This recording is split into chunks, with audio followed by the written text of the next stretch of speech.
So, about that e-racing. Now, no doubt since we launched e-racing 1 year ago, the platform has gained tremendous momentum in recent weeks. But we're not just ones to just leave it there. So just to recap, e-racing, launched in 2019, has become the most realistic simulator in the business. Sure, other simulations might boast about their physics model or their wide range of cars, but e-racing is the only simulation that contains features like riding the tow truck all the way back, having to face your crew when you arrive, concerned texts from your family or friends after you crash, not being allowed to race until the money clears, having to walk the paddock when you're out of money, and of course, making sure you have the perfect excuse to quit. For some reason in the last couple of weeks, e-racing has enjoyed explosive growth, and especially from professional racers who all of a sudden started signing up. So with that in mind, we have custom tailored our next round of updates exclusively for pro racers who now have a lot of time on their hands. That's why we welcome you to e-racing Update 2.0. As a driver myself, I know just how hard it can be to make the transition into virtual racing.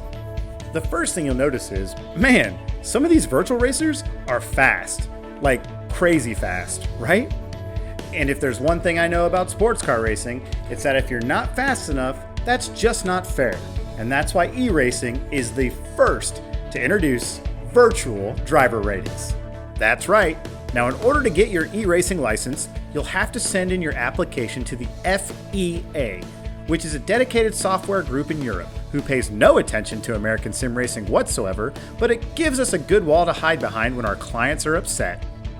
Now, driver ratings may sound like something that could make virtual racing more complicated, but at e-racing, we tried to make a driver rating system that was very clear and very easy to understand because we agree it is not fair that pros have to race against amateurs that are much faster than them. First, there's the new e-racing color system. It's very simple to understand. We assign a color that's based on your experience and your talent. Top sim racers will be rated as barn red. Good drivers will be rated as blood red. Decent drivers will be rated as cardinal red. And those needing more experience, crimson. Now, if this sounds confusing, don't worry. We've put a lot of thought into making this easy. Top drivers are super clear. If you drive for a top sim racing team, if you still live with your parents, if you've never talked to a girl, and if you're Max Verstappen, you are barn red. If you're over 22, however, you're automatically downgraded to blood red. Now let's say you're okay, but you have a real job.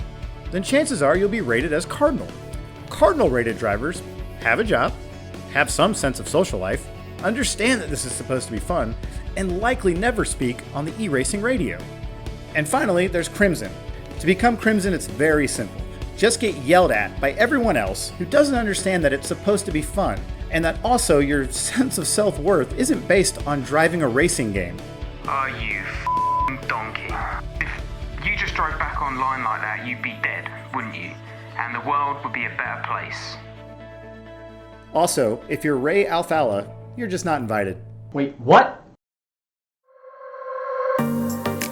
Now, when it comes to pro drivers trying to make the transition to virtual racing, everyone at e-racing knows that driving is only a part of it.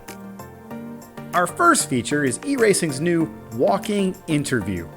Are you so mad after an e-race that you can't possibly be bothered to stop, actually speak to a reporter, and represent your sponsors properly?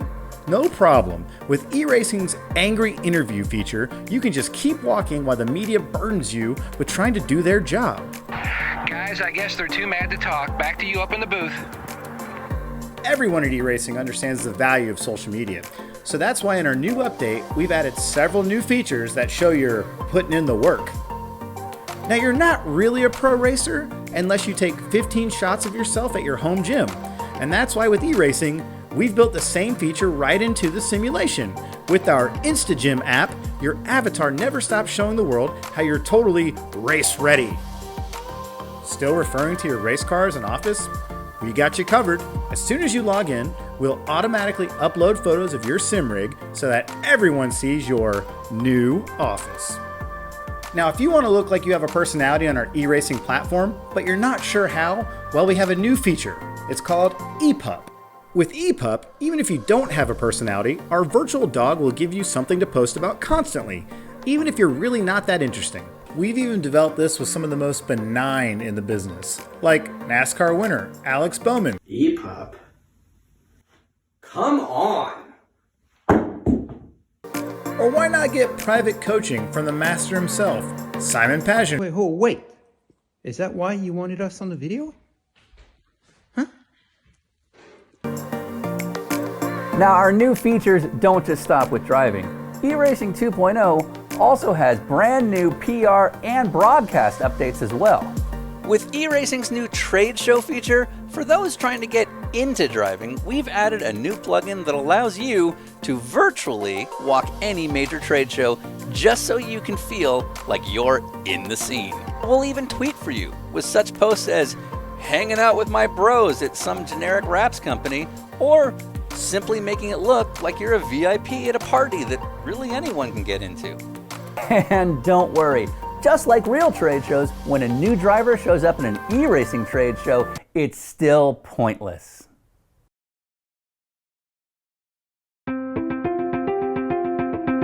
Finally, it's not modern sim racing unless there's a broadcast component. And with the recent explosion of sim race broadcasts everywhere, e-racing has also got you covered. Luckily, eStock Car has actually been ahead of the game for years, having been involved with their own league, broadcast, and completely adopting the virtual space. eStock Car is way ahead of the game, and if you enjoy e-racing style of stock car racing, you will not be disappointed with their broadcast component. For fans of e-open wheel, we're definitely making progress. With plenty of great broadcasts both for European and American open wheel racing, the people in charge are definitely making the right steps to adopt this. Now for fans of eSports car, don't worry. Senior management is currently putting together an analysis plan in which they can do a data review and then put together an executive subcommittee who will hopefully analyze and then put together an action strategy. Wholesale approach with a global view, but also one that's rooted in grassroots, which, pending further review, will then decide what the best course of action to present to the leadership team might be. And at Dude, I still have to work in sports car racing. Now, just like real racing, we've noticed that the current racing shutdown has given many racers a new excuse not to just quit the sport, but also humble complain. With our new e-COVID feature, you can now say you've had a big deal cooking, but the shutdown screwed it all up, whether it was true or not. Implement the use of fansplaining, where you pretend to educate the people in the name of advertising how you're out of work. Or why not utilize our new humble complaint option, where you use the opportunity to complain when it's really just an opportunity to show how successful you are. Tow truck rides, walking the paddock, gym selfies, broadcasts, middle management, pointless trade shows. Whether you liked our first version or our new updated second version, we have it all. E-racing, the ultimate in realism.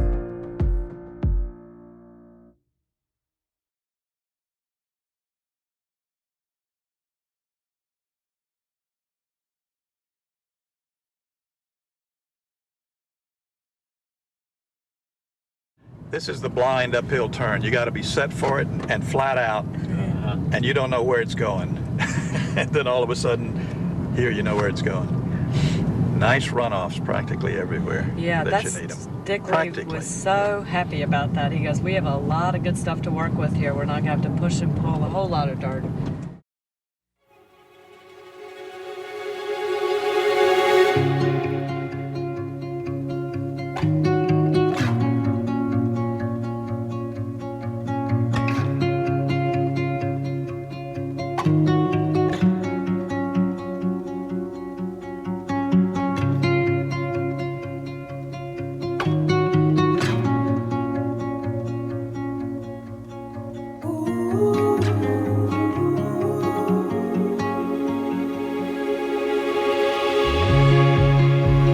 Did you start out in the real estate business, or did you do something before that?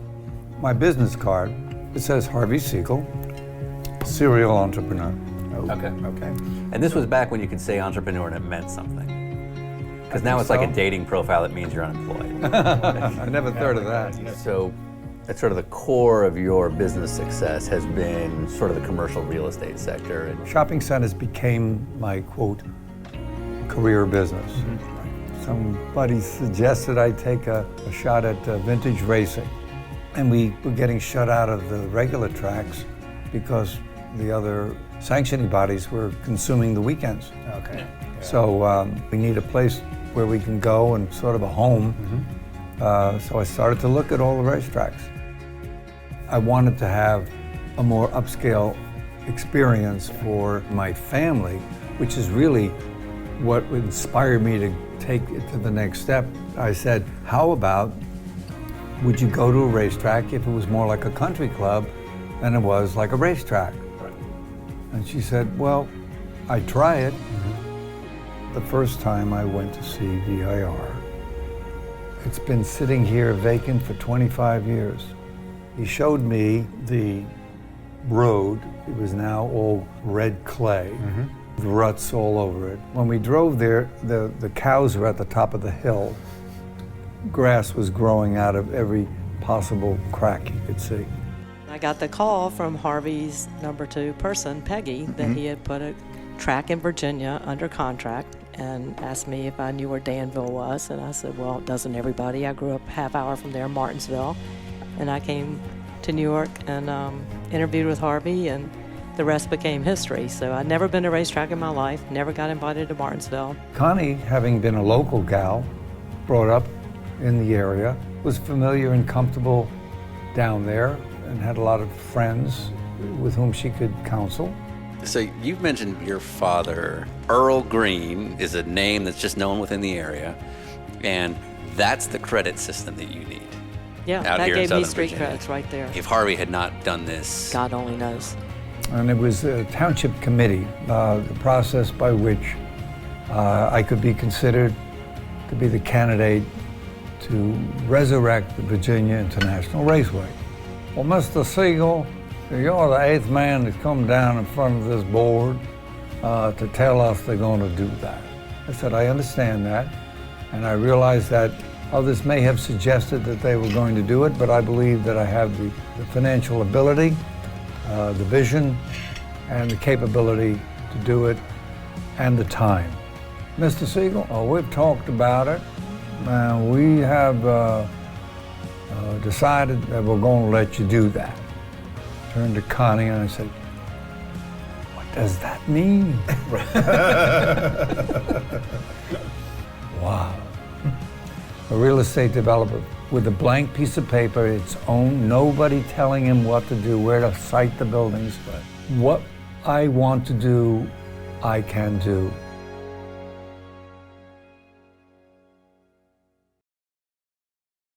This is the blind uphill turn. You got to be set for it and flat out, and you don't know where it's going. And then all of a sudden, here you know where it's going. Nice runoffs practically everywhere. Yeah, that you need them. Dick Ray was so happy about that. He goes, we have a lot of good stuff to work with here. We're not going to have to push and pull a whole lot of dirt.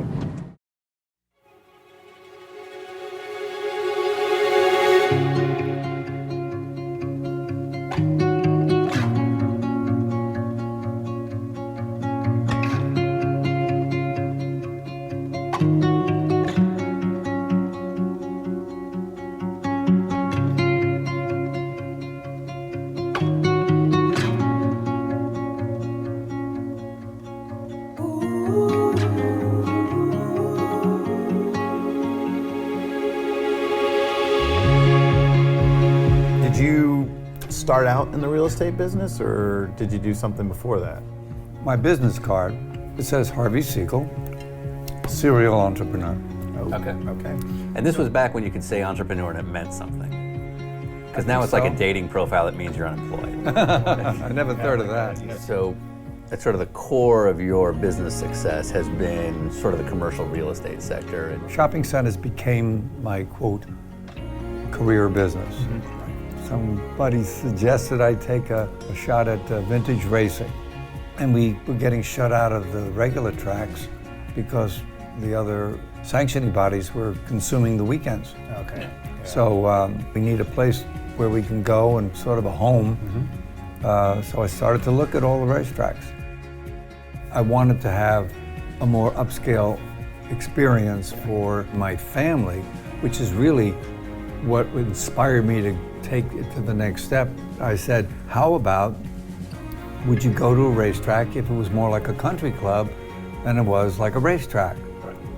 And she said, well, I'd try it. The first time I went to see VIR, it's been sitting here vacant for 25 years. He showed me the road. It was now all red clay, with ruts all over it. When we drove there, the cows were at the top of the hill. Grass was growing out of every possible crack you could see. I got the call from Harvey's number 2 person, Peggy, that he had put a track in Virginia under contract and asked me if I knew where Danville was. And I said, well, doesn't everybody? I grew up half hour from there, Martinsville. And I came to New York and interviewed with Harvey, and the rest became history. So I'd never been to a racetrack in my life, never got invited to Martinsville. Connie, having been a local gal, brought up in the area, was familiar and comfortable down there and had a lot of friends with whom she could counsel.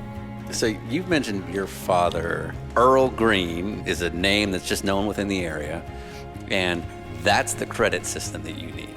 Yeah, out that here in gave me Southern street Virginia. credits right there. If Harvey had not done this, God only knows. And it was a township committee, the process by which I could be considered to be the candidate to resurrect the Virginia International Raceway. Well, Mr. Siegel, you're the 8th man to come down in front of this board to tell us they're going to do that.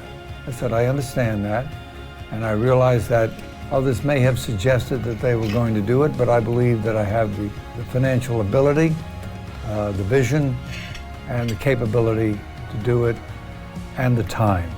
Mr. Siegel, we've talked about it, and we have decided that we're going to let you do that. I turned to Connie and I said, what does that mean? Wow. A real estate developer with a blank piece of paper, its own, nobody telling him what to do, where to site the buildings. What I want to do, I can do.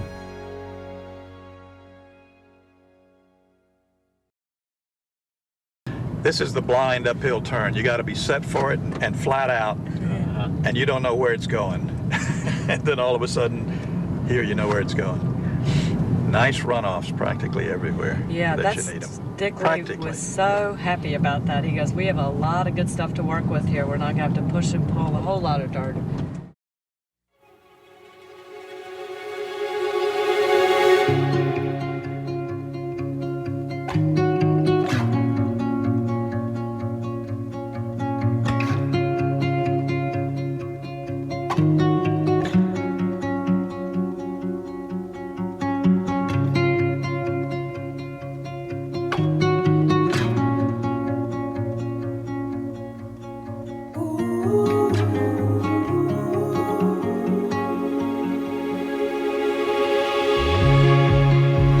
Did you start out in the real estate business, or did you do something before that?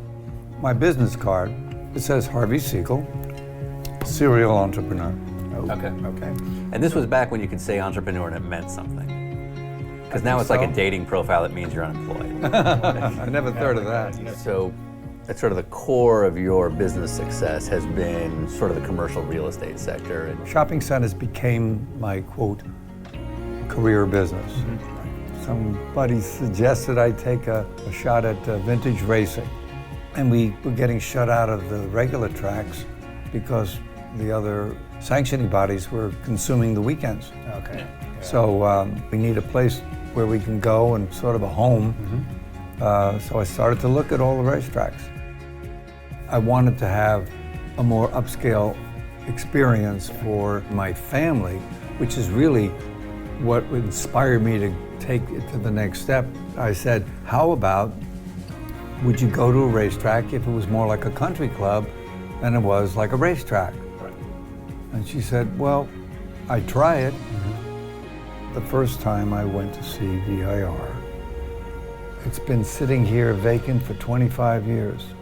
He showed me the road. It was now all red clay, with ruts all over it. When we drove there, the cows were at the top of the hill. Grass was growing out of every possible crack you could see. I got the call from Harvey's number 2 person, Peggy, that he had put a track in Virginia under contract and asked me if I knew where Danville was. And I said, well, doesn't everybody? I grew up half hour from there, Martinsville. And I came to New York and interviewed with Harvey, and the rest became history. So I'd never been to a racetrack in my life, never got invited to Martinsville. Connie, having been a local gal, brought up in the area, was familiar and comfortable down there and had a lot of friends with whom she could counsel. So you've mentioned your father. Earl Green is a name that's just known within the area, and that's the credit system that you need. Yeah, out that here in gave me Southern street Virginia. credits right there. If Harvey had not.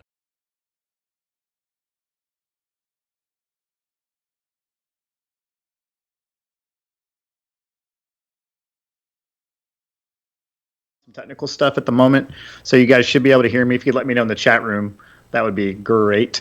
And yeah, we're just showing the, hey guys, okay, cool, so you can hear me. Yeah. So right now we're just getting everything underway. We've got Dave lined up. Dave Despain has agreed to do this with us, and Sean is live in his office in Pasadena, California right now, getting everything sorted out. And if you've been watching Twitter, Landon Castle is going to be one of our guest drivers. He's posted a link to his Twitch account, which is hilarious, and he's been doing some really, really funny driving. He's also got somebody spotting for him, and it dawned on, I think, all of us that were watching his feed that he had no idea which way VIR goes. So it's been funny to watch him try to navigate his way around. Also, some of the videos that we've seen on social media so far have been trucks running over Formula Renaults, and Beetles coming out of nowhere, crashing into stock cars, and being the winner of the crash, which is fantastic. So, yeah, you guys have any questions in the chat room, feel free. I'll try to answer what I can in the meantime. But yeah, we're going to get going here just a few minutes behind, but all good. We appreciate those of you who did actually wait until the right time to sign in. So our guests, Joey Hand, Kevin Lee, and of course, Landon, could get into the session, but apparently when a bunch of you guys tried to log in at 7:15, it was full. So we have the backup race after this one, and we're working on something for the future that we can kind of whittle it down to everybody getting a little bit of airtime on our free, not owed to you at all, live stream of Dinner with Racers Thursday Night Blunder. So I have no idea what that question is. Can Sean digitally autograph my chicken sandwich? He sure can. So, how many Bushies should I drink? Did you guys see on Twitter that Bush Beer said like basically anybody could have a Bush Beer on them except Carol Baskin? You guys see that one? It's pretty good. So, presenting chicken sandwich sponsor. That's a good question. I saw there was a car sponsored by Cane's. I'm a Zaxby's man myself. John West Townley was kind of a hero of mine for a time, so I'm always supporting those guys. Jason Burgess says he's got crab, steak, and plenty of wine. You are living right, my friend. That is a little bit different quarantine situation than most people. So, yeah. Where's the suit? Well, the dry cleaners are closed because of the shutdown. And I was going to go with the Continental suit that you might have seen on Continental Tire's social media channels that I wore in Vegas on the strip. But I just didn't feel like getting it out. And I didn't really feel like shaving down to the stash because, you know, it's pretty creepy. Let's see here. Yeah, like I said, if you haven't checked out Landon Castle's Twitter account, he's got his Twitch account up, and he's talking. He's got a camera on himself. He's got a camera up of his in-car, and basically he's trying to figure out like the rest of us are. So, hey, Ryan, can you hear me? Hey, Sean, how are you? I'm great. You know what I love about live programming? I wish I could tell. Just guess what I love about live programming. Tell me, please. Not tell a me. goddamn thing. Just not one goddamn thing. You know what's awesome is that there's 3,500 things we can do to make these live feeds work. Yeah. And one can go wrong that we don't control, and the entire chat room lights up about what I'm doing wrong. That's my favorite part of doing these live feeds, because I don't know if anyone noticed, but we're a small group. and we're doing our best. So Yeah. we're in good shape to cut to the feed. We're gonna play Yeah. one more video, Yeah. and then we'll do some stuff. How's that sound? That sounds great to me. All right. Chat room? Chat Is that room? okay? You good?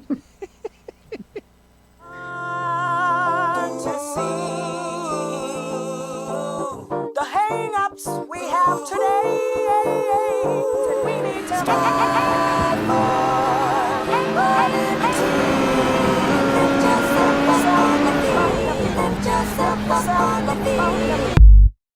Poopity scoop. Scoop diddy whoop. Whoop de scoop de poop. Poop de scoop de. Scoop de whoop. Whoopity scoop whoop poop. Poopity whoop scoop. Poop. Poop. Scoopity whoop. Whoop diddy scoop. Whoop diddy scoop poop. Poopity scoop. Scoop diddy whoop. Whoop de scoop. De poop. Poop de scoop de. Scoop de whoop. Whoopity scoop whoop poop. Poop diddy whoop scoop. Poop poop. Scoop diddy whoop. Whoop diddy scoop. Whoop diddy scoop poop. Poopity scoop, scoopity whoop, whoopity scoopity poop, poopity scoopity scoopity whoop, whoopity scoop, whoop, poop, poop, diddy whoop, scoop, poop, poop, scoop diddy whoop, whoop diddy scoop, whoop diddy scoop poop. It's good. It's good. Okay, repeat after me. I like my version better. I don't even know what his sounds like, but that was awesome. Yours was good. I actually would argue yours was better.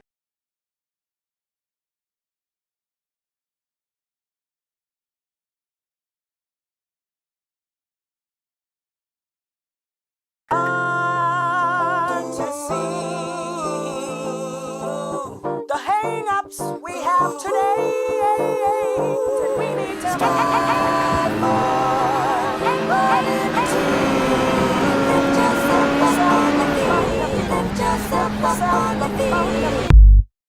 Poopity scoop. Scoop diddy whoop. Whoop de scoop de poop. Poop de scoop de. Scoop de whoop. Whoopity scoop whoop poop. Poopity whoop scoop. Poop. Poop. Scoopity whoop. Whoop diddy scoop. Whoop diddy scoop poop. Poopity scoop. Scoop diddy whoop. Whoop de scoop. De poop. Poop de scoop de. Scoop de whoop. Whoopity scoop whoop poop. Poop diddy whoop scoop. Poop poop. Scoop diddy whoop. Whoop diddy scoop. Whoop diddy scoop poop. Poopity scoop, scoopity whoop, whoopity scoopity poop, poopity scoopity scoopity whoop, whoopity scoop, whoop, poop, poop, diddy whoop, scoop, poop, poop, scoop diddy whoop, whoop diddy scoop, whoop diddy scoop poop. It's good. It's good. Okay, repeat after me. I like my version better. I don't even know what his sounds like, but that was awesome. Yours was good. I actually would argue yours was better.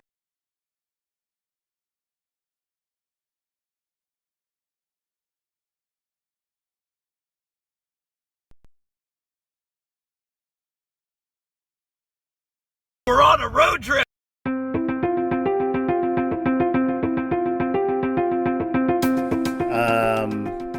So about that e-racing. Now, no doubt since we launched e-racing 1 year ago, the platform has gained tremendous momentum in recent weeks. But we're not just ones to just leave it there. So just to recap, e-racing, launched in 2019, has become the most realistic simulator in the business. Sure, other simulations might boast about their physics model or their wide range of cars, but e-racing is the only simulation that contains features like riding the tow truck all the way back, having to face your crew when you arrive, concerned texts from your family or friends after you crash, not being allowed to race until the money clears, having to walk the paddock when you're out of money, and of course, making sure you have the perfect excuse to quit. For some reason in the last couple of weeks, e-racing has enjoyed explosive growth, and especially from professional racers who all of a sudden started signing up. So with that in mind, we have custom tailored our next round of updates exclusively for pro racers who now have a lot of time on their hands. That's why we welcome you to e-racing Update 2.0. As a driver myself, I know just how hard it can be to make the transition into virtual racing. The first thing you'll notice is, man, some of these virtual racers are fast. Like crazy fast, right? And if there's one thing I know about sports car racing, it's that if you're not fast enough, that's just not fair. And that's why e-racing is the first to introduce virtual driver ratings. That's right. Now, in order to get your e-racing license, you'll have to send in your application to the FEA, which is a dedicated software group in Europe who pays no attention to American sim racing whatsoever, but it gives us a good wall to hide behind when our clients are upset. Now, driver ratings may sound like something that could make virtual racing more complicated, but at e-racing, we tried to make a driver rating system that was very clear and very easy to understand because we agree it is not fair that pros have to race against amateurs that are much faster than them. First, there's the new e-racing color system. It's very simple to understand. We assign a color that's based on your experience and your talent. Top sim racers will be rated as barn red. Good drivers will be rated as blood red. Decent drivers will be rated as cardinal red. And those needing more experience, crimson. Now, if this sounds confusing, don't worry. We've put a lot of thought into making this easy. Top drivers are super clear. If you drive for a top sim racing team, if you still live with your parents, if you've never talked to a girl, and if you're Max Verstappen, you are barn red. If you're over 22, however, you're automatically downgraded to blood red. Now let's say you're okay, but you have a real job. Then chances are you'll be rated as cardinal. Cardinal rated drivers have a job, have some sense of social life, understand that this is supposed to be fun, and likely never speak on the e-racing radio. And finally, there's crimson. To become crimson, it's very simple. Just get yelled at by everyone else who doesn't understand that it's supposed to be fun, and that also your sense of self-worth isn't based on driving a racing game. Oh, you f***ing donkey. If you just drove back online like that, you'd be dead, wouldn't you? And the world would be a better place. Also, if you're Ray Alfala, you're just not invited. Wait, what? Now, when it comes to pro drivers trying to make the transition to virtual racing, everyone at e-racing knows that driving is only a part of it. Our first feature is e-racing's new walking interview. Are you so mad after an e-race that you can't possibly be bothered to stop, actually speak to a reporter, and represent your sponsors properly? No problem. With e-racing's angry interview feature, you can just keep walking while the media burdens you with trying to do their job. Guys, I guess they're too mad to talk. Back to you up in the booth. Everyone at e-racing understands the value of social media. So that's why in our new update, we've added several new features that show you're putting in the work. Now, you're not really a pro racer unless you take 15 shots of yourself at your home gym. And that's why with e-racing, we've built the same feature right into the simulation. With our InstaGym app, your avatar never stops showing the world how you're totally race ready. Still referring to your race car as an office? We got you covered. As soon as you log in, we'll automatically upload photos of your sim rig so that everyone sees your new office.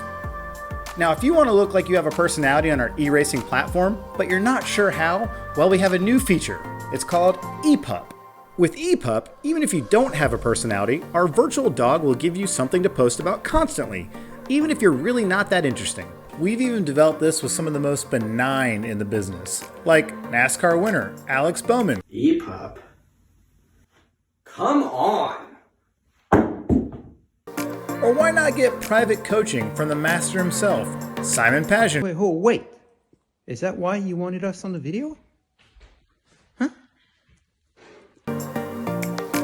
Now, our new features don't just stop with driving.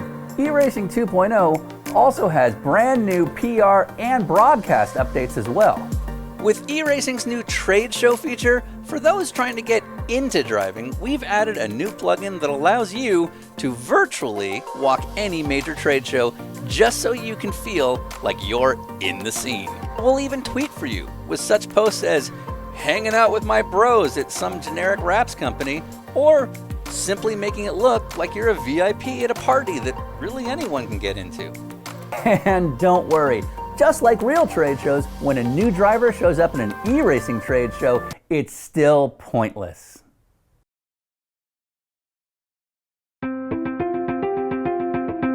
Finally, it's not modern sim racing unless there's a broadcast component. And with the recent explosion of sim race broadcasts everywhere, e-racing has also got you covered.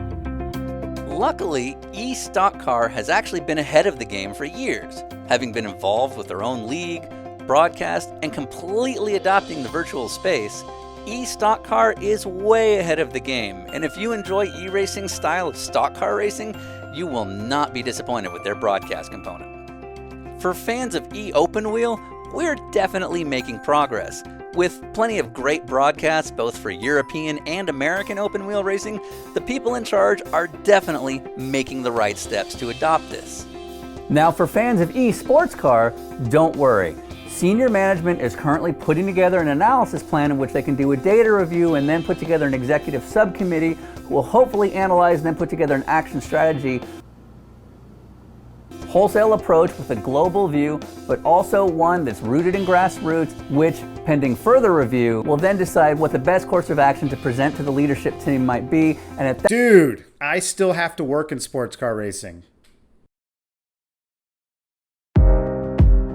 Now, just like real racing, we've noticed that the current racing shutdown has given many racers a new excuse not to just quit the sport, but also humble complain. With our new e-COVID feature, you can now say you've had a big deal cooking, but the shutdown screwed it all up, whether it was true or not. Implement the use of fansplaining, where you pretend to educate the people in the name of advertising how you're out of work. Or why not utilize our new humble complaint option, where you use the opportunity to complain when it's really just an opportunity to show how successful you are. Tow truck rides, walking the paddock, gym selfies, broadcasts, middle management, pointless trade shows. Whether you liked our first version or our new updated second version, we have it all. E-racing, the ultimate in realism.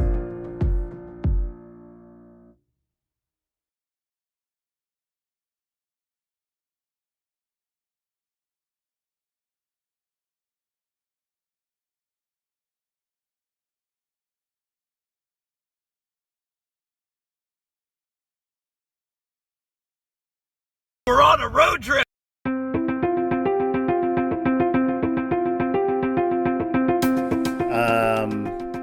So about that e-racing. All right, so in theory we're live, Ryan, and we are watching, we're watching some dumb racing. We're 6 minutes into qualifying. That is Mr. Smith currently leading. Michael Borden is the guy you're seeing on screen right now. And and Michael's already spun, so good start. That's pretty much exactly what we wanted. Yep, and so we've already started with the commentator's curse. So go ahead. I was just going to say, we should just jump right into introducing our special guest. So speaking of commentator's curse, please welcome Mr. David Despain. Dave, people can see you. Look good. Nice to be here, guys. Looks like you're having fun. What? Right, it looks that way. Yeah, but I'm about to say that may look that way. I'm not sure. So you agreed to do this. We don't know why. We've had a little bit of a rough first 20 minutes, but we're not even green yet. We'll be green in about 5 minutes. So you got here for the right time. So first of all, why did you agree to do this? I have no idea, and I've been asking myself that question over and over and over. So now, would you consider yourself retired? Yes, I am retired. Very which good. Means I only do this sort of silliness for free. So, if you get paid, you're no longer retired. That's fair. Well, we're not either, so we're all in the same boat. That's the only way we can get you. I think what you guys do is a lot of fun, and I'm honored to be part of it, and hope it'll continue to be fun. Hopefully, the second time around, it'll be a little bit better. Right. So, all right. So I reached out to you a few weeks ago. I saw this tweet from you like 2 months ago that said you were going to get into iRacing and you were going to buy a whole bunch of stuff. And here we are, and you're not driving. So what's going on? Well, it's been a comedy of errors, as one might expect, because I'm not very competent at this sort of thing. And I don't have grandchildren to show me, which side of the USB port is up or the USB cord. So the cockpit was back ordered and still is back ordered, although I understand it might be on the way now. The computer, which I elected to, wisely or otherwise, to have built by a local guy that I know does good work, turned out to not be considered essential business. during the. So it's all shut down. I have it now. I have it in my possession. So that's a major step. I got all my nice Fanatec stuff that I paid retail for, and I'm hoping that I'll soon have the cockpit. In any case, I'll bolt together some sort of a slapdash thing, and I hope be able to start experiencing what this is really all about soon. All right. Well, you'll get a taste of it. I'd say you'll get a taste of it here, but I'm not sure that you will because this is just going to be an absolute cluster. Although that's fairly accurate. So we got about 1 minute left in qualifying, and then it's going to go straight to the grid. So have you watched any of these virtual races so far? Like the NASCAR stuff or any of that? Fun. I watched the first of the NASCAR virtual races because I was curious how it would translate and to what extent the audience would cross over. Right. And they said that 1.13 million people watched, which pales in comparison to what we'll have here tonight, but still is a pretty good number. Right. Oh, so you're a virtual race. You're not a real sanctioning body unless you have a national anthem. And I don't know how familiar you were with the IMSA paddock during your heyday with the ins and outs, but we have a very special national anthem that we're going to play right now. Should we tell them who it is? Or should we just let the audience figure it out, Ryan? I don't know how many people know who he is. Yeah, let's just go ahead and announce it. Okay. Paul Decal Kelly with the national anthem. Here you go.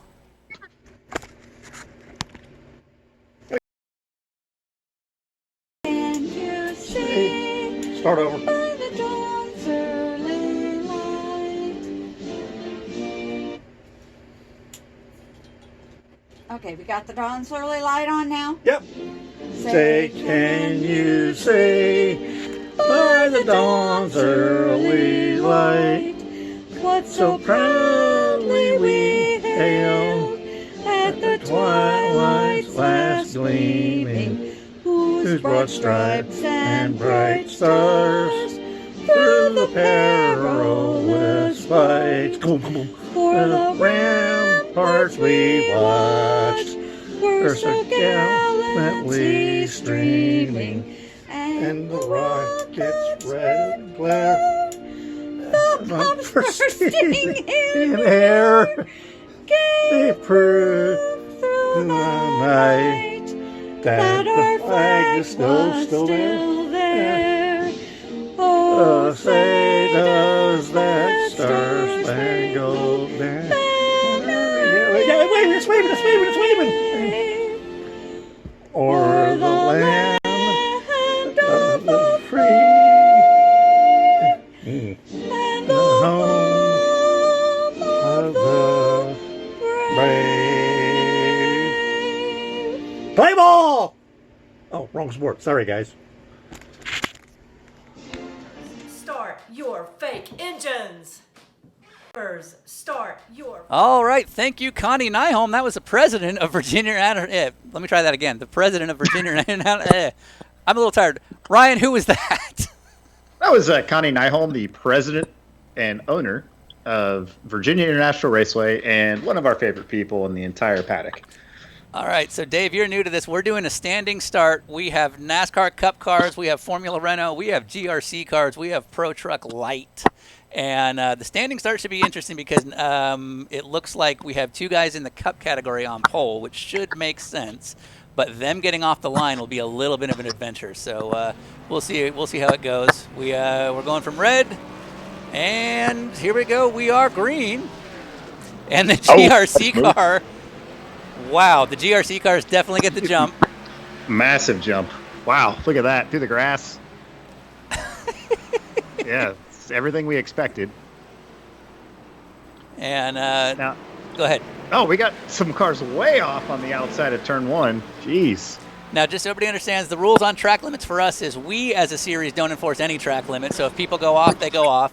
However, the video game itself, or simulation, if you want to call it that, will enforce some track limits when people cut the track and they have to cut back time. So. It's an interesting little bit of gamesmanship to see who can cut the track the most without getting any major penalty. And we already have carnage. If you hit the wall like that yellow guy did, I'm pretty sure that's cutting the track. Yeah, it's I'd say this is the big one, but I have a feeling we're going to have multiple big ones.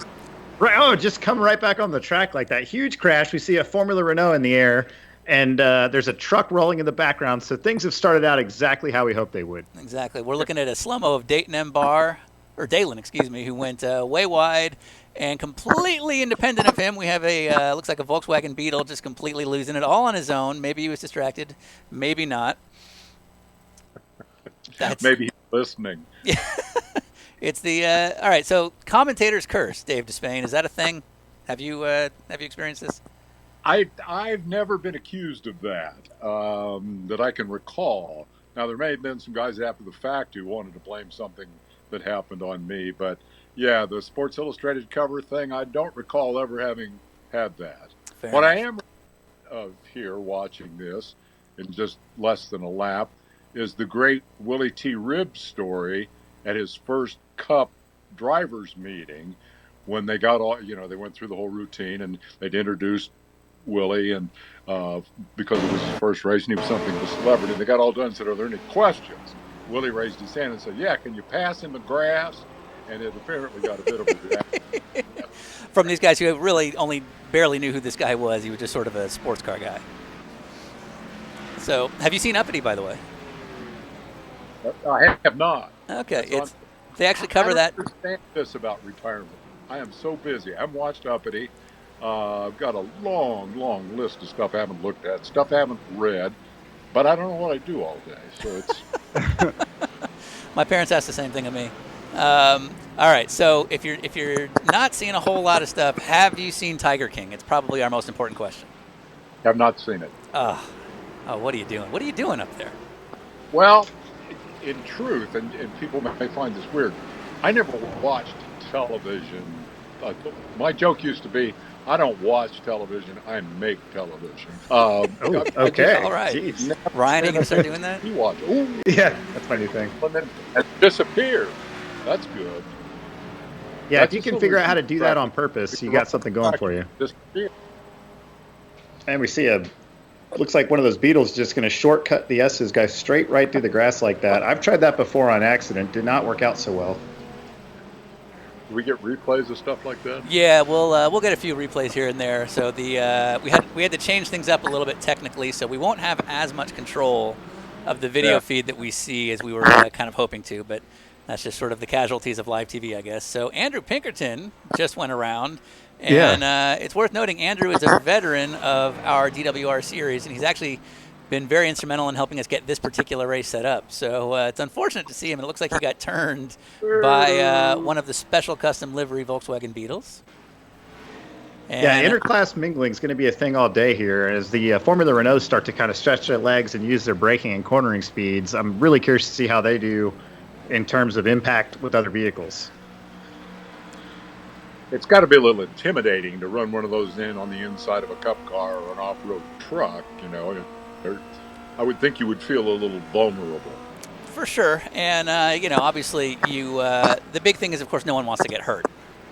So, safety being the big paramount. That's always our concern when we're doing this is, of course, safety is our primary deal. We've had hours and hours of meetings discussing it. Yeah, exactly. We're very careful about HIPAA mandates if something goes wrong. I mean, you know how it goes. We brought in Digital Kerrigan Smith for about 3 hours yesterday just to talk about, in case of emergency, helicopter procedures and things like that. So there's a virtual helicopter? Well, anything you want, Dave. Yeah. Put the oak tree back here. Oh, actually, there is an oak tree. If you look carefully on the screen right now, there is an oak tree. And that's purely coincidence. So when iRacing scanned this track probably 5 or 6 years ago, the oak tree was still a thing. And it's only been recently that's changed. So if you drive VIR on iRacing today, you can still get the full-on experience of the oak tree. I'm going to fix that for you. Yeah, we went ahead and put that back for iRacing. Oh, that was right. all us. That was us. Yeah, we did that. And when we get a little bit of a lull, when we get a little bit of a lull in the excitement, we actually iRacing just for us built some special cameras looking at the interior of Virginia International Raceway, which we'll show you a little bit later. All right, so Dave, you've now been following for at least a minute. What if you're going to predict the overall winner? It seems like Cup cars had the lead and showed the best in qualifying, but tire wear is going to really be a thing. It's been said the tires fall out. Oh, what is going on? We have a truck Rolled by a Subaru. Oh, let's go back if we can. Yeah. It's too good not to watch twice. Yeah. Oh, here we go. Slow motion. Subaru. Right. Oh, this is what Robbie Gordon was dreaming. Right. That's a Tuesday in the Stadium Super Truck Series. We got an in-car here. Looks like the Subaru got a little excited. The Beetle turns the truck, and then the Subaru launches the truck. Meanwhile, the 75 Cup car is getting a real great bird's eye view of this. And that was Cody Ware. So in the 75? In the I believe in the flipping truck. Oh wow! So we have our. I guess he just won the Asian Le Mans Series championship just a few months ago. NASCAR regular, and probably currently on his way to the Danville Hospital. All right. So, have you been to VIR? Asking me as that occurred, what I thought the key to victory would be, and I would think it would be to avoid being that guy. You're probably right. Don't be that guy. Yeah, just don't. So, your professional advice, based on decades of experience, is don't crash. Don't wreck. You know, tires, all the rest of that. Don't wreck. Don't get wrecked. Nice. Those are the important. Dave, I couldn't help but notice you were sipping on something over there, my friend. What are you drinking tonight? Well, I got a combination, an international combination of Guinness Stout and Negro Modelo. I like dark beer. Okay. We got a lot of dark American beer. Now, a lot of people in the chat room immediately noticed that, and we're curious. So is this just a Thursday? Just a Modelo, and you're good to go? Those are kind of my two go-tos. I mix it up a little bit, but I thought for a special occasion like this, one each. Yeah. Did I hit something over there? Well, I'd get used to that. I didn't quite see what you saw, but I'm sure somebody did, in fact, hit something that would be within the realm of possibility in our series. So we're watching more unusual for them to not. Yeah, so that looks like Davis Trask in the 54, some form of Cup car, just went off in the roller coaster. And that's our excitement so far. What have you been to VIR, by the way? No, not for a long time. Okay. Went there for a motorcycle race early on. It's a lot of people assume that I've been to every racetrack in the country and seen every race there is, and they overlook the fact that for the 11 years that Wind Tunnel was on the air, I was in the studio in Charlotte every Sunday night. Right. I didn't go to a racetrack all year. Some people are stunned to learn that I've never been to the Indy 500. The first year of the whatever Tony called it, the Indy Racing League, they did a deal with ESPN2 to broadcast every lap of practice up to when ABC took over and did qualifying. I was the host. I'd never seen an IndyCar race. And Eva Bless was the analyst. And between us, we did 96 hours of coverage, ending with me getting on my motorcycle and going to Springfield, Illinois for the motorcycle race on the weekend because I didn't have a gig at the Speedway. So I've never seen Indy 500. And now, so at this point, I mean, if you're true to your retirement, is that at like a point of pride? Are you going to never go, or if somebody comes calling, you're going to go just to see it? It's not a point of pride at all. On the contrary, there's a very long list of races that I would like to go to. I find myself very busy at home, so that list will probably remain long until the day I die, unless I die of the current virus, in which case, well, I guess it'll be the same length. It just won't have been around as long. Did we just kill Dave Despain? I was about to say, I want no part of this. So because you're up in the North Georgia mountains, if I'm not mistaken. So in my head, that's fairly unpopulated. In fact, one of the big concerns when we had you on was if the internet connection would actually work well enough for you to do a FaceTime call. Is it a thing? I've actually left the mountains. It's a long story. My wife is a career change veterinarian. We moved to the suburbs of Athens, Georgia, long time ago, 15 years ago, 20 years ago, I don't remember. So we've been there ever since, but we're sort of out in the woods to the extent that I probably won't, I thought there was going to be contact. I probably won't be able to actually iRace because I won't have enough upload speed to make Right. that happen. Right. That's what the expert. So I'll just be doing the, basically playing the game, but still a simulation. Right. That's good. When you go straight through the S's, you save a hell of a lot of time. Earnhardt, first time I ever went to Riverside, Earnhardt's running about fourth and comes to the S's, and he's a little bit too fast, so he just goes straight. And it prompted me to observe that pavement road racers understand that there's a racing line, and lap after lap, they'll be within a couple of 3 inches of it. Guys like Earnhardt kind of view the paved part as sort of a suggestion. It's not really firm. It's just, if you want to do dirt paved, that's fine too. Right. And he passed a couple of guys, and it was very impressive. Well, and we have a very strict rule on our end that we don't personally enforce any rules. It's literally just up to the simulator. So if the game says you have to give time back for cutting the course, then you have to do what the game says. But we don't care. And that's why we've got the classes mixed the way we do. So so some of these rally cars, the Pro Trucks and the GRC cars, like if they can make a big gain by just cutting through the S's, then we're all about that. So. Yeah, it looks like somebody tried to do it in the form of the Renault there on the front straight, but that's not going to work. So are they informed in advance of any regulations, or do they figure it out as they go? Like, well, I got away with that, so I'll do that every lap. It's a little bit of both. We did run a league last year, so a lot of guys who ran our league kind of know the style of how we work. And we do tell people some basic things that they should know about. For example, we're not going to throw any black flags at anybody if they cut the course.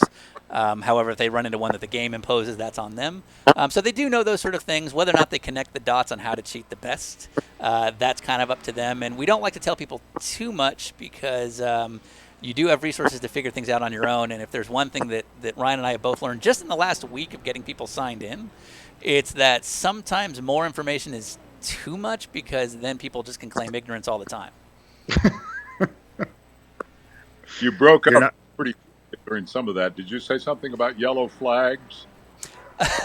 Well, it's funny you mentioned yellow flags, Dave Despain. We do have the ability to throw yellow flags if we want to. The simulation doesn't declare any on its own, but now that we're looks like we have a truck that just what's going on here? Is the truck up? We had a truck and a cup car pushing themselves into the infield after Oak Tree. That was amazing.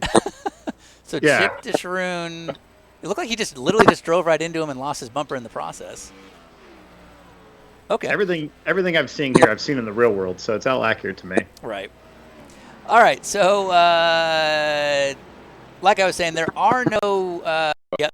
The way iRacing works on a road course, there are no yellow flags that the simulation itself mandates, but we as a series have the ability to call a yellow flag if we choose. So actually, now that we're about 15 minutes in, it's probably a good time to throw a yellow if we wanted to. I mean, Dave, are you seeing any sort of dangerous things out on the track right now? I've seen several things that I could have brought out a yellow flag. Okay. And I think the next time a cup car puts two wheels off the racetrack, that should definitely be a caution. Okay. And it's a full course caution. I haven't watched for a while. Has NASCAR figured out what local yellow means, or are they still in the dark about that? What do you mean? What do you mean? Now, did you know that NASCAR owns IMSA, Dave Despain? It just always seemed to me that was a bit of information about road racing that just didn't survive the translation. So every time somebody gets two wheels off in the dirt, it's a full course caution. Now that they've gone to stage racing to have as many restarts as possible, I'm starting to think there's a connection. I'm not sure of that. I'm speculating. Now, see, is that a cup car? No, that's not a cup car. Throw it anyway. All right, so there it is. We just sent a text to our racing administrator. We're not actually involved in that. I've let him know that Dave Despain has mandated a yellow flag because NASCAR does not know what a local yellow is. Yeah. So at any moment here, we'll see him go yellow, and then it'll be pretty much chaos. So we'll see what happens.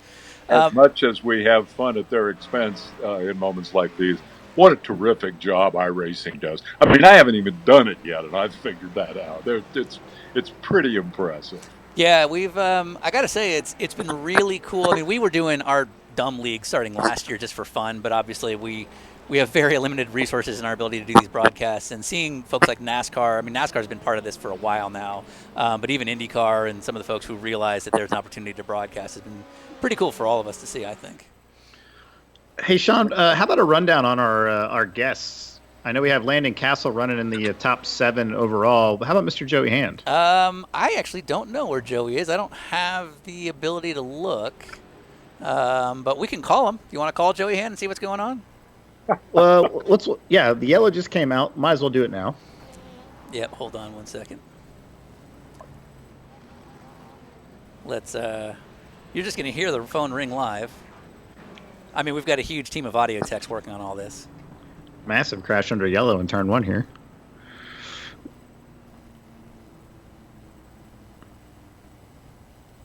All right, so we're calling Joey right now.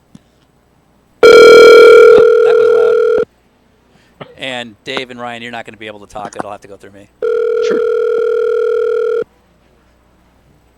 Go for Joey. Copy. All right, so you got Ryan and Dave here. Can you hear me? Can you hear me? Oh, hold on 1 second. You got me? All right, can you hear me, Joey? Yeah, I got you. All right, so we're having trouble knowing exactly where you are. So tell us about your day so far. Well, disaster would kind of explain it. I got the whole ass knocked off my car in like turn 6 on the start.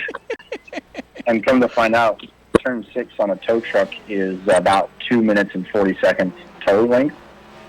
So I'm guessing I'm that far behind. On top of, I kind of suck at this. Like, I got all sorts of excuses, man. A truck. I got jumped by a truck. I got a bent toe link right when I came out of the pits. I mean, right now I'm just trying to stay out of trouble, but it's pretty crazy. These guys, you talk about having toes, having your eyes down your head. I've been, stuff you'd never seen before. You watch your rearview mirror, but there's dudes coming through the S's in the grass. Like you can't even see that stuff. So it's like extra crazy. All right, we're looking at your onboard feed right now. It looks like your right front wing is maybe not where it's supposed to be. Are you even aware of that right now? Oh, no, I knew something's wrong. I'm pretty sure I got some toe out in the right front, and the right front wing would surely be gone because I stuffed it into the tires on my pit out. So I can't imagine it has the strength of stopping tires. But I see what's happening here. There's people spinning. They're spinning, trying to get the pit lane under caution. Pit lane's closed. Yeah, it's crazy. I got sweaty hands, sweaty palms. I got Chase running the digits and the dials because this is my first race in iRacing since the 2012 iRacing Invitational. So, wow. How about that? How about them apples? All right, so. Actually, that was everything. Yeah, he was texting me. Been a real, so I was like, how do I? Real shit show around here. Well, good. That's what we want. So if I'm not mistaken, so you're driving and you've literally got your son, who I'm going to go on a limb and says has done a lot more than you have on iRacing. So he's doing like your brake bias and your random black box settings and all that. Who cares about brake bias right now, dude? I thought I had all the buttons set up for that. I was like, I'm going to need this brake bias figured out. And honestly, I'm just hanging on. I'm just trying to avoid these Beetles that are like guided missiles and stock cars that are like 7,000-pound guided missiles. Pit lane's open. So tell me, am I supposed to pit? If it's open, you can do it. Absolutely. And you do have what's called pit lane's open, so go for it. And you do have what's called a faster pair, I believe, if you haven't gone into the pits yet. So you should get a car that's good as new just in time for another GRC car to wreck it. Another wide open single file restart where everybody's crazy. When to go next time by? When to go next time by, Chase is telling me. See, I have a spotter, the electronic spotter, but I also have Chase. He's trying to help me out too because he's like, he doesn't want his dad to be the fool of the group, but it's too late. Sorry. Well, I think we'll probably go ahead and give Landon a call too, because Landon called me about an hour ago, having literally not practiced and he'd never been to VIR. So I have a feeling he might be in worse shape than you. So we'll let you go. All right. So yeah, I'm gonna. I do have my pit speed limiter figured out, so I can pass down with Eversley. But other than that, it's just hanging on for dear life here, and a small bag of ranch Doritos. All right. All right. Well, we'll be safe. We don't want to get you hurt. Yeah, 10-4. There's no Can't hear him. in this event, just so you know.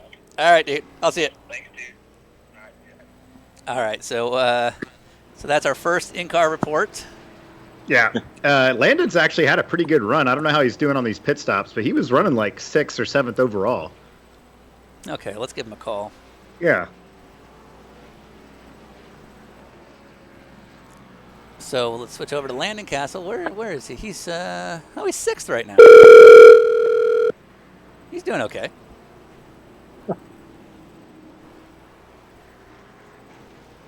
Hello. Landon Castle, you're on with Ryan and Dave Despain and me. So give us a quick little briefing. Yeah, well, I'm having a pretty solid race. I didn't get any practice at all for my entire life so I'd never seen VIR, and I made about one complete lap in practice. I made probably 8 out laps, but one complete lap, and one. I don't think I made a complete in lap. So yeah, like 8 out laps, 1 lap. And so yeah, the race is going well. I started out, didn't realize it was a standing start, but that didn't make a big deal because I picked up about 8 spots on the start anyways. And then got a little bit damaged, got ran over by a few Robbie Gordons, and there was a few Scott Speeds that cut some corners and almost swiped me out. But all in all, we came in the pits 7th, 6th, I think, in class, 8th overall. Yeah, right now you're showing P6. Okay, so yeah, I'm pretty happy with my car, and then I hope I can make it to the end of this thing. All right. Well, we'll let you go. You're doing better than Joey Hands, and having never been here, we're proud of you. So, Dave Despain, anything good for? I'm very impressed. Never haven't seen the racetrack, but that's picked it out pretty quick, though. Right. If he ever gets near me, he's welcome to follow me and see, which corners I end up going off on and which downshifts that I wheel hop. All that information is going to help him. It's all going to help him. You soak it up like a sponge. Fair enough, my friend. Okay, so cool. All right, we'll let you go. Thank you very much. All right. Hi, Dave.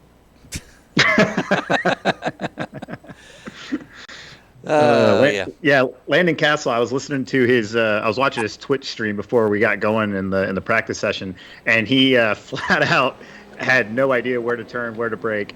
And when he finally made it onto the front straight, he goes, "Oh, I'm good. I got it now. And then he got to the kink on the front straight and went flying off because he forgot it was there.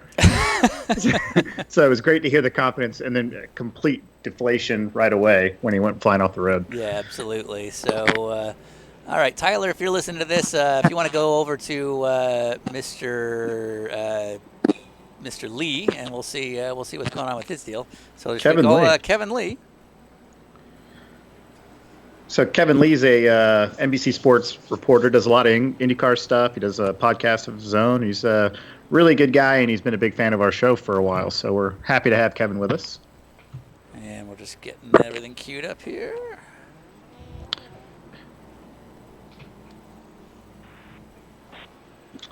Got some pro racers in the top 5 here.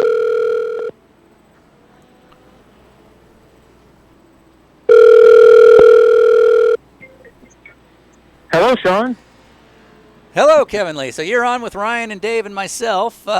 We just talked to Landon and we talked to Joey earlier. We haven't been able to really follow what's going on in your deal because I don't know if you know this, but it's impossible to actually follow this race.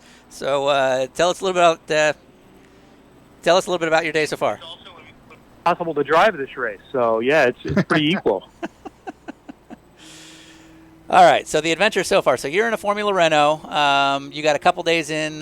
You were I wouldn't say complaining, but you were definitely concerned when we were talking over the last few days about just being able to do a few laps. Now that you've got a sense for how this whole field operates, has your opinion changed at all?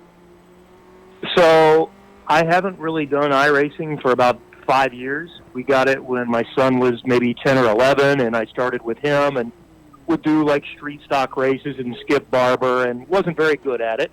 And then when you don't do it for 5 years, you're even worse. So I've been practicing the last few days, and I've gone from horrific to just bad. So I think I got to where I was simply bad. It took me probably 15 tries to make a lap, and eventually I was able to do 2 laps in a row. Today I did two 6-lap sessions. So I felt like that was a major accomplishment. I qualified the car within about a half a second of Joey, so I thought that was good enough for me, and then got run over by a cup car at the start of the race, and made it through 1 lap, and my 17-year-old son may or may not be driving right now. Yeah, about to say, so we noticed on the feed here that you had to come to a sudden stop because everybody was blocking in front of you or whatever's going on under yellow here. I was wondering how you were able to be so calm as all that happened. So, all right, now we have an understanding. I did it to the toe in, and once we had the toe in, I thought, well, we're done anyway. So I'll let him drive until he gets crashed. But he actually had clean track for a while, so it was kind of cool. So he was able to put down a lap. Oh, and by the way, the BOP is very, very poor. Here what we happened? go. We're 5 seconds slower. This is why we know you actually have done work in IMSA. So, all right, you've got the full experience. I'm Crimson. I'm a Crimson driver. That means I'm bad, and I still complain. All right. Well, we'll let you. Oh, thank you very much. We'll let you go back to. We'll just say that you're driving. All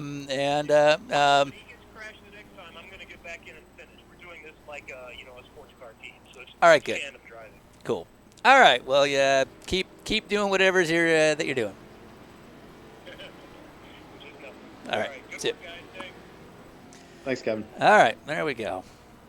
So we had a question in the chat room for Dave Despain. Are you familiar with the bottle to throttle rule? The what? Bottle to throttle. Like how long you can be from the bottle to the throttle in your racing career? No, I don't know what that's about. I thought that had something to do with the beer I was drinking. Oh, it does. Well, you're not, So, go ahead, Ryan. Legend has it that several drivers had, rules of like a 4-hour bottle to throttle. Yeah. Okay, yeah. Dorsey Schrader very Of famously. course, all the legends, about early NASCAR are that the, bottle to throttle was sort of non-issue. If you showed up not having taken of the bottle, you weren't qualified to race. Now, who knows how true that is, but it's certainly an interesting part more for a series that, was basically a bunch of moonshiners. It sort of makes sense, doesn't it? Exactly right. Is there such a thing as a broadcast bottle to throttle rule? Just drunk all the time? Yeah. I don't recall having ever encountered anybody in my broadcast career that I suspected was, in less than the bottle to throttle window. That sort of became not cool by the time I got seriously into broadcasting. And of course, then the other questions were about dope, who was high and who wasn't. Yeah. And that led to the inevitable, observations that if he isn't high, what excuse does he have for driving like that? Copy. Okay, so you clearly didn't do a whole lot of booth work with Dorsey then. With Dorsey? With Dorsey. Schrader? Yeah. Dorsey Schrader nearly got me killed one night when we were. I don't know how I got it into my head there was tequila involved, and I was pretty sure that I was as fast as Dorsey from the Mexican restaurant outside Arizona, whatever it is, Phoenix International Raceway, back to the hotel. Okay. I'm not proud of the moment, and he did beat me back. Okay. But in the booth, he was always. But Dorsey would be pretty serious competition, I think. Regardless of who he was up against in that sort of situation. Yeah, he's a player. The guy's famous for his party, and there's no doubt. Yep. But he did one of those episodes with us, and what was his rule, Brian? Was it 4 hours? I think it was 4 hours. He might have changed it to save a little bit of face, but I'm pretty sure it was 4 hours. Yep. He also claims it wasn't him. He was the first person I ever said that say that. So, looks like we have the lights off on the pace car. Are we getting ready to go back to it here? Yeah, we should be going green here in a minute. I will also say that based on my text exchange with our admin, we're probably not going to have another yellow because this is when you're dealing with 4 classes and everyone's just wrecking, it's kind of tough. The other thing is apparently internet connection is a little bit tough, so a lot of these cars do what's called blinking. Right. Blinking in iRacing is when a car doesn't have a strong enough connection that it starts to literally just disappear from the track. The very reason, Dave, they're telling you not to race because that would probably happen to you based on your upload speeds. That's what I'm anticipating. I've spoken with. Yep, and we have already 2 Subarus going off. It seems to really be the GRC cars that have the biggest problems here. Yeah, the GRC cars are the new LMPC class of IMSA from years past. Oh, we got a nice pass through the grass there, though. You can see the all-wheel drive really working on that Beetle. Yeah. Wait, so how did Cody Ware, after wrecking so big, become the leader? Well, I think he might have had the wrong car because it looks like he's in a Cup car. Okay. So he might not have been in that truck. I see. Okay. Yep. And Tanner Whitten, P2, and Tanner's a veteran of our deal. So, all right. So it's good to see a pro actually able to do well in one of these deals. Well, you've got Will Rogers running P2 as well, and he's also a NASCAR Xfinity Series driver and has done some ARCA and stuff like that. He did pretty well in our Pooper Sebring event. So, yeah, some of the pro guys are doing pretty well here. Also, Andrew Pinkerton, who did a lot of testing for us and had driven the Cup cars quite a bit at VIR, is running in 3rd spot as well. So, close battles. All right. We're all making progress here. Yeah, except for the Formula Renaults. Yeah, so, I mean, I know. So there was a little bit. This is the first time in 1 year of doing this series that we've ever done any sort of attempt at a BOP because it's just not something we ever want to deal with. But we did try to slow down the Renaults to be a little bit more on pace with the stock cars. And so we added some weight, we added some power restriction, and it looks like it may have gone too far. They may not quite be pulling the same lap times, but they also haven't had a ton of green running to find out. And they're also the most fragile cars when they take a hit. So there's a lot of things to consider. So does the entrant decide what vehicle he or she wants? Correct. Is that how it works? Yeah, there's no rules on how that side of it works. So we literally in the last, we ran a league last year that had about 100 people in it. And the max capacity for this particular race is 60. And then when we started, when we announced that we were doing this deal and we announced that you were having on, all of a sudden that number doubled. So there's about 220 league members we have in this deal right now. They can't all, of course, run at once. And if there's something I learned last year is that trying to do some sort of organized register deal where, people tell me in advance and we sort of allocate who's driving in what race and all that, it doesn't work. So it's basically a free-for-all where the first 60 people who signed up are the ones who are in this race right now.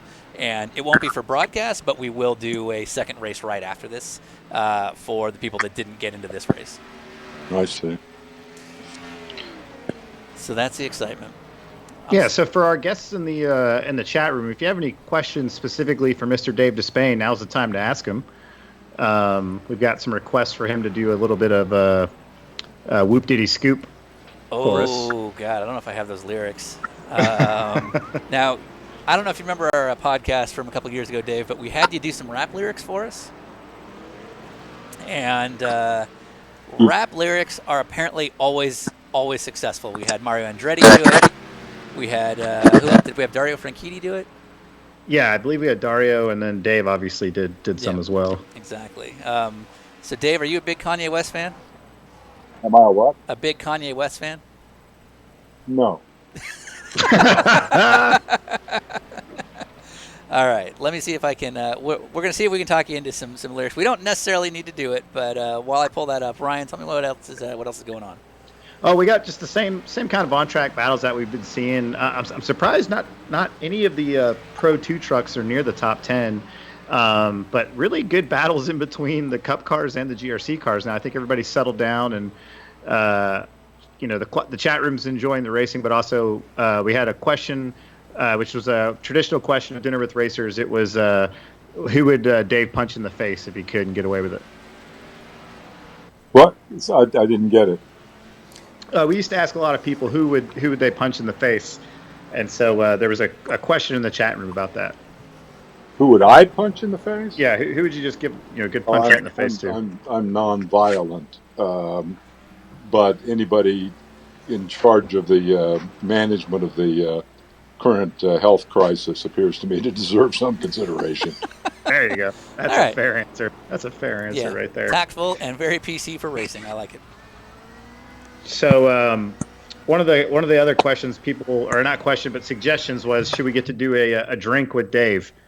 Oh, so do you have the Modelo with you? We're watching a replay right now of Florian Denzler in looks like he had a little bit of fun there with I don't know who that is in the cup car, but going through the S's. That's why it's silent all of a sudden. Yeah.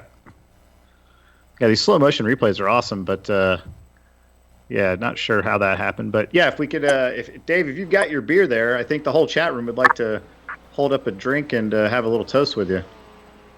I would like to toast all the people who are confined to their homes by the virus and are therefore being forced to entertain themselves by watching this.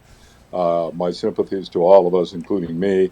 And in all seriousness, I will say that I consider it, what's the word I'm looking for? Fortuitous that the emergence of iRacing as an alternative to real racing in these times when we don't have real racing is a godsend.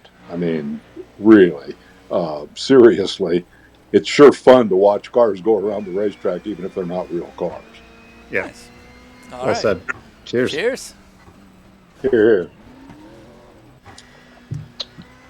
Getting some in-car from Michael Borden here. Ryan, big crash on pit lane. Give us another cheers for you, Ryan, while we're looking at you now. Oh, yeah.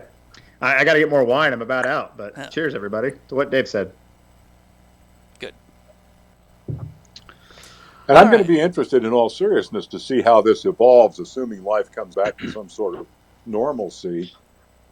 Where will iRacing fit in the hierarchy compared to where it stood prior to the pandemic?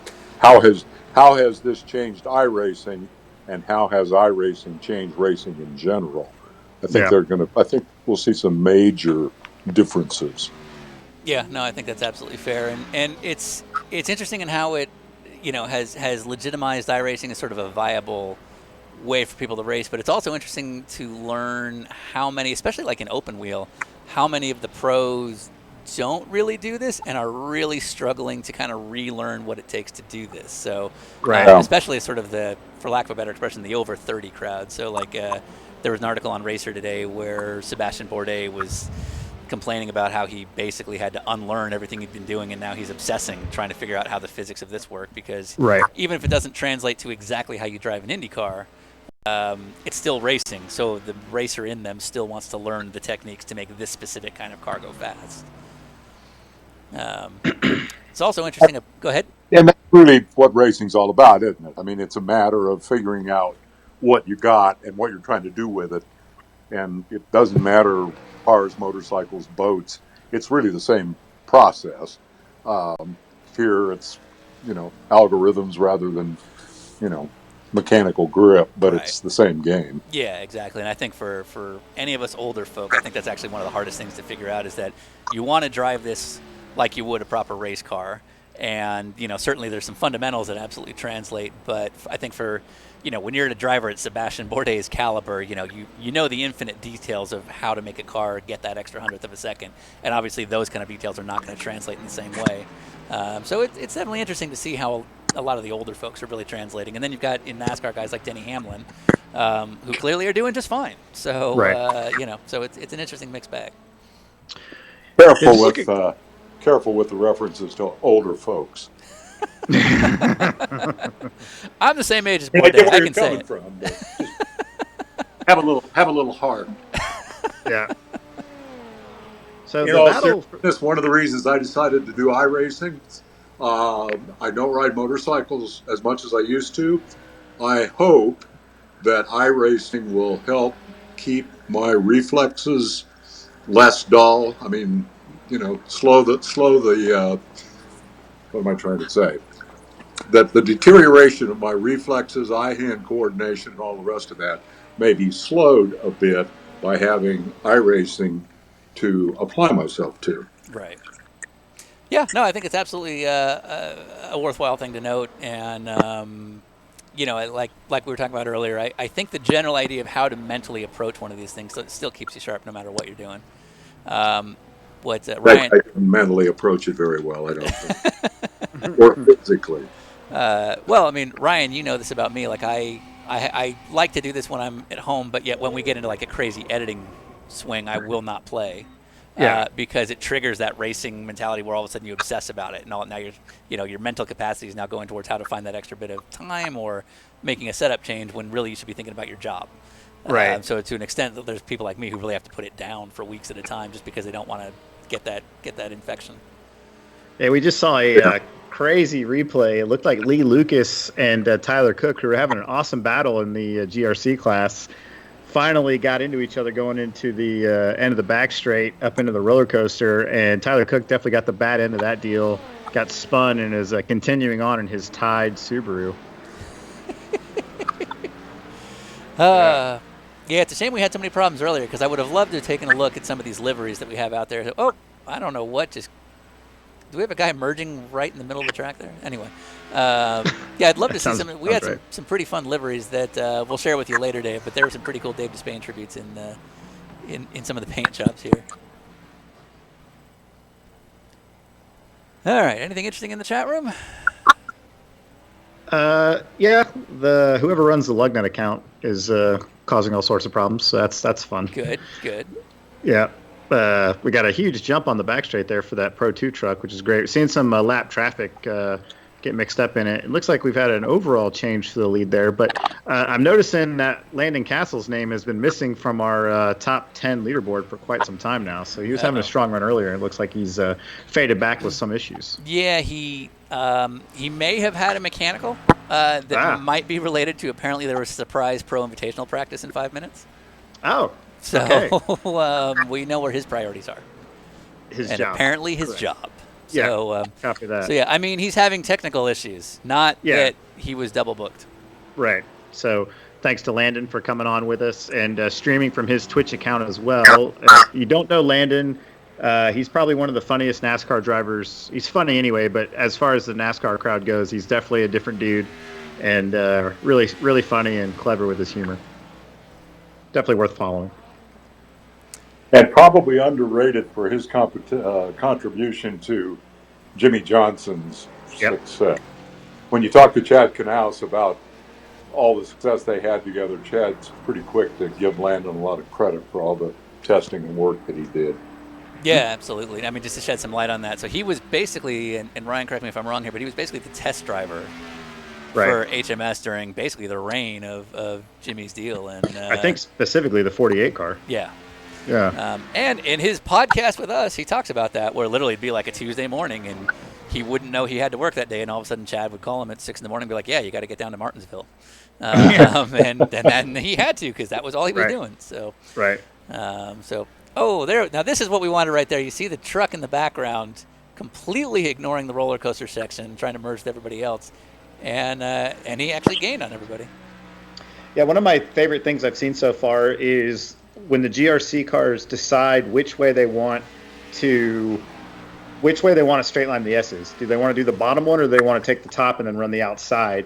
And it seems to be working both ways. So I wonder if it's impossible to do both sides because you'd be running too much track at that point. But yeah, it's interesting. Some guys take the straight line at the very bottom and then get back on the track at the top, and then vice versa. It's hilarious. Yeah. Will Rogers still running up there second overall. Now, is a GRC car leading overall? So that is Aaron Smith in the number 7. Okay. No, that's in the Cup car. So he's a Cup car, yeah. Okay. And then Patrick McTighe there in P5. And then Andrew Pinkerton running P3 there, who he won our Detroit race last year in the Continental Tire Cup that we did. And also, as we mentioned, helped us with a lot of the testing. So we're going to have to black flag him at some point. Absolutely. Just to mess with him. I know we said this earlier, but I don't think we'll go yellow again because it took way too long. And I think if we went yellow now, we wouldn't finish under green. So that's a no. Yeah, plus we got a text message from somebody complaining about it. So yeah, that's always fun. Oh, we got a text message complaining about the free race that they're in that's featuring GRC cars and stock cars? Yeah. Oh, yeah, that. Okay. What didn't you get? Yeah, just making sure. Hey, would now be a good time to talk about signing up for the league? Sure.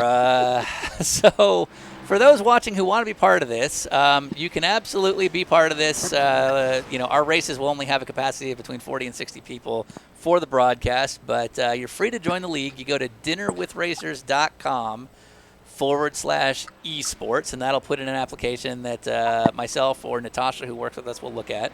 And we're pretty much, as long as you behave, we're willing to let anybody come and drive.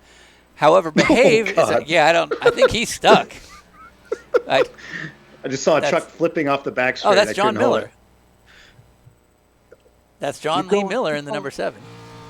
Is that John Miller? That's John Miller in the number 7. So he tried to shortcut the course and went a little too far and clipped the inside tires. I got to call Denise, his wife, because he's definitely dead. Yeah. He's got a baby on the way. He's got a son already. Yeah, that's not all right. Oh, look, no, he's all right. He's back on pit He's lane. fine. Okay. So anyway, so dinnerwithracers.com/esports. However, just to put this out there, and Ryan, you can speak for me because you know how infuriating it gets.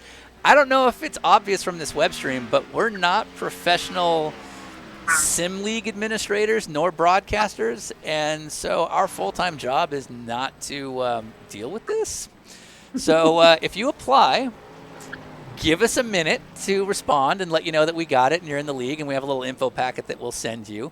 Maybe what you shouldn't do is apply and then text Ryan 5 minutes later that you haven't heard back, because I don't know, maybe it's not necessarily the way we want to handle things, because if we sat there chasing down people's applications every minute they came in, we would get nothing done. Yeah, the other thing is like, think about it. You wouldn't sign up for any race in real life the day of. Right. And as you can see, by signing up at 7:15, we had a lot of people jump the system to try to get in early, which we're going to figure out a way to stop that from happening too. But we obviously have a couple hundred people that sign up to do this. So please sign up well in advance to get logged in. Try not to do it the day of. And then everybody should be able to get in and have a way to race. And I think what we're going to try to do is find a way that we're either not going to tell you which race is going to be the broadcasted race, so there is no rush to sign up, or we're going to do some sort of bracket stuff to get you guys a fair chance to be on Dinner with Racers with Dave Despain and Sean and I. There you go. Because I'm sure Dave's coming back. Well, this is the only time, so sorry you lost out, guys. So, yeah, did we see Connie Nyholm out there in the infield? We do have a special camera that can look at it, and Dave, you won't be able to see what we're looking at here, but we took the time. I mean, iRacing took the time to help develop these special cameras for us. Let me pull this up. Anything else going on? Dogathan, our good buddy, is saying that there's 10 spots open in the B main. So if you haven't gotten in and you want to race, there's apparently 10 spots still open. Okay. Yeah. And we still might have a way to put some of that up, but we'll see how we're feeling when we're done with this nonsense. Yeah. But anyway, so for those who watched our 12-hour Sebring Spectacular a couple weeks ago, knows that iRacing was nice enough to build us some very special renderings of inside the track of things that are going on outside of the racing action, and it's exclusive to us because they know what a big deal we are. So let's take a look at that. So last time we saw basically Green Park at Sebring, and since iRacing has the oak tree in their model, we also have some footage of the oak tree once we get it queued up here. And so now you can see, apparently that's the oak tree in the background, but I don't know if it's you, Ryan, or me, but it kind of looks like it's the exact same group of series middle managers as we saw at Sebring. They're just kind of standing around, and the way you know that they're series middle management is they're not actually watching the race. They're just standing around talking to each other and not actually paying attention. But that's interesting. If you look in the background, though, there's somebody actually picking up trash and actually involved. Oh, that's track president Connie Nyholm. Yeah, and that's something that we actually saw when we were filming the Dinner with Racers VIR episode for Amazon Prime. Mid-race, during the IMSA race, she was out there picking up trash and putting it in the trash can. And iRacing being so on top of it, they obviously felt the need to digitize that and put it in the game. Yeah, and what's interesting to me is, so VIR is a very cherished, loved facility, and it shows to me that when even the president is that engaged with what's going on, things go well, and yet some of the series middle managers there are not paying as close attention. That's all. Yep. Anyway, all right. So Dave, you've been watching this quietly for a few minutes. Anything interesting going on your end? There were a couple of guys upside down, but I wasn't sure whether you were seeing that or not. Yeah, so I'm seeing the same thing as you, and it looked like we had a Renault who already didn't have a rear wing. Who is that? Will Rogers. So Will Rogers just sent a Renault who already didn't have a rear wing spinning. And Ryan Will drives an Xfinity, doesn't he? Yeah, he does Xfinity Series, ARCA, and also road racing. He's done a couple of World Challenge races, and very, very talented young man. And he is a former Dinner with Racers winner, winning the he was second in the stock car class at Sebring. Yeah, I believe the kid that won the Pooper Sebring stock car class did donuts right after he crossed the start-finish line, so they disqualified him. But we overruled that. Sure. So Will ended up finishing second. Okay. All right. We had a question from the chat room, Sean. Is hepatitis at VIR? No, it is not. Hepatitis is only at Green Park of Sebring. And Dave, you have no idea what we're talking about. But our renderings of the Sebring infield may have had dancing hepatitis. But VIR is a very clean and well-run facility. And there is no hepatitis at VIR. Well, somebody said just because you can't see it doesn't mean it's not there. So, to be fair. That's fair. I'll go no further with that. Mm-hmm. So, yeah. Anyway. All right, so we got about, it's a time race. Go ahead. It would be interesting to be able to do some sort of a legitimate comparison of Sebring and the infield at Talladega at the exact same hours of the day. Yeah. To see how things were the same and how they were different. Yeah, that's actually a very interesting. Ryan, what do you think? We just talked to Rutledge about we do a 5-question daily kind of thing, and Rutledge mentioned that he found a complete non-connected but fully functional toilet from like a Home Depot that somebody brought to Talladega, and that was still there on the Monday after the race. So I'd say it's a pretty similar level of hepatitis, if I had to guess. Sure.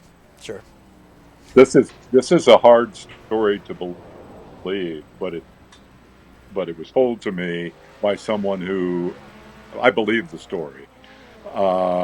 During the Talladega race, I don't know which Talladega race, he was in the announcer's booth. He was one of the MRN guys, and a state cop walked in and basically, without any introduction, insisted that the announcer please tell the crowd that whoever lost their ear should report to the infield medical center because they have your ear there. So to me, that's I'm clocking out. I'm good. We're good. Thank you. You just made the broadcast. Dave Despain ear story. Yep.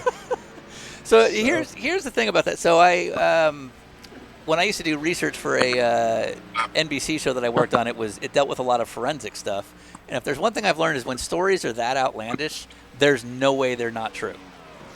Yeah. Because you just wouldn't come up with that. And you know, I mean, when you're around the same bunch of people, and racing is a pretty small world, you kind of learn who's going to tell you a story like that because it's so outrageous and it's true, right, and who's going to bullshit you. And you know, this is not somebody who would try to bullshit me. So. All right, so when you're back in the wind tunnel days, when you're doing the guest bookings, who was the guest that you'd be like, okay, this guy's going to come on in 2 weeks, and you would just thank goodness because you know it's going to be a good show? Because I know it's going to be what? A good show. Like, who is the guest you always look forward to having on? Oh, man, that's an interesting question. You always knew Jeff Gordon would bring his A game. Okay. But there was also that little bit of Jeff that was just a little too canned. Yeah, but I don't think he's going to bring any controversy. Kyle Petty was always kind of a favorite because I guess he gets the Petty exemption. He's allowed to say things that other media guys would get, they'd get called to the hauler if they said the same things that Kyle did. But I think he gets Right. the third generation, pat on the head, and they just tolerate it and go, "That's Kyle." Yeah. So Kyle would definitely be one of them. Yeah, we did one with him. Oh, and Gene Simmons. Say that Gene again? Simmons, absolutely. I saw somebody on Twitter had done a Gene Simmons. Oh yeah. Yep. Yeah. I am Indy paint job in honor of my being on the show, which I considered a great honor, and I really appreciate that. And I suspect there are not 4 more syllables in the history of IndyCar racing that cost more than "I am Indy." All right, so this was the episode we wanted. Yes, exactly right. Yeah. I do want to point out real quick that our Formula Renault class, if I'm reading this right, it looked like Kevin Lee was leading and Joey Hand was second. I'm not sure what's going on. Is that real? If Joey Hand gets a top 3 out of this, I will be thrilled for him. And Kevin Lee, too, who I'm sure is driving and not his, 13-year-old kid. Yeah, absolutely. So a lot of jumping around here on the board, but getting into the last 4 minutes at VIR for the... that's... it says Jackson on the screen. I don't know if it's Kevin or Jackson, but one of the Lee boys just spun. And yeah, Joey Hand P2. Let's interesting. Well, we should call him. Let's ruin it. Let's ruin it. All right, so it says Jackson Lee. Now that's actually Kevin Lee's son. I'm not sure if it's actually Kevin or Jackson in the car right now. Right. I'm going to go on a limb and say it may not be Kevin. If he's running this well, and then if Joey's up to P2, that just shows you why he's Joey Hand. Yeah, or he got really lucky and we didn't see it because they're in the back class, which we thought was going to be the car to win. Actually, yeah, exactly. Yeah, so about 3 minutes left here. We got Will Rogers still out front. He's got about a 4.5 second lead, and the GRC cars, who were running really strong and in fact fighting for the overall lead, have fallen back in about the 6th overall area, but they're in a little pack of their own from 6th back to 9th. So good interclass mingling going on from that point back.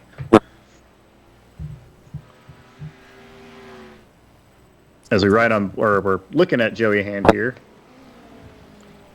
trying to make his way around some of the Pro 2 trucks. We got a question in the chat room about where's Mark Miller time, and I haven't seen much at Joey running wide there in turn 1. After running down that Pro 2 truck. See if we can bring it back on safely. Interesting. All right. Has Dave Despain ever been to Goodwood? That's a good question. Have you been to Goodwood, Dave? I didn't hear. Have you been to Goodwood? I have not. You talk about a bucket list item. That one's, yeah. Right. That's high on the list. All right, so so you say bucket list items. Obviously, like you said earlier, you haven't been able to go to as many marquee events as people might think because you were always doing your day job. What's on that list? MotoGP, that's probably my favorite form of racing. So any MotoGP race, Italy would be, the best. Sure. So that would be probably at the top of the list. I did get to do the Knoxville National Sprint Car Race a couple of times. That was a big one on my list, but I got to do that for Mayo TV. Formula One, pick a track, but the U.S. Grand Prix would be special. What I'd really like to do would be the U.S. Grand Prix at Watkins Glen.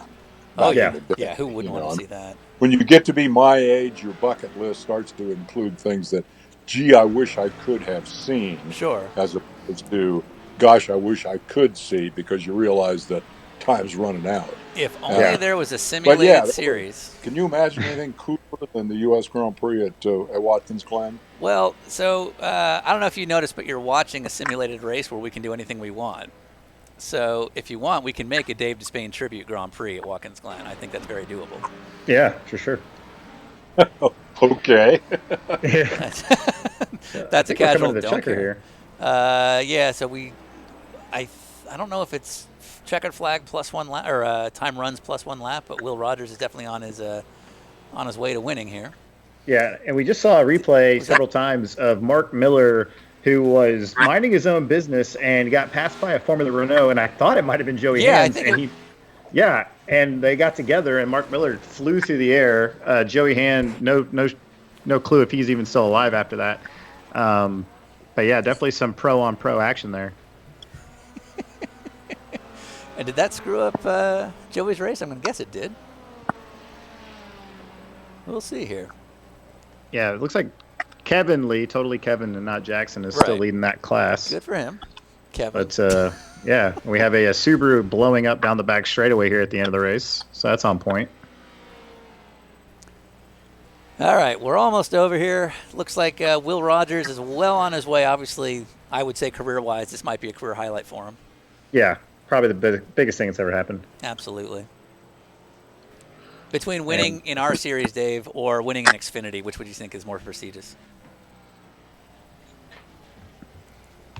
Good answer. Dave, between our series or winning in the Xfinity series, what do you think would be the more prestigious race? If you're asking me, you're breaking up, and I'm not getting the question. Okay, never mind. No worries. No worries. Oh, and that's it. Will has taken the checkered flag in commanding style, and I think that's the first ever sliding victory pass. Yeah, let's see if he learned his lesson, or if anybody learned their lesson about donuts at the last race. Yeah.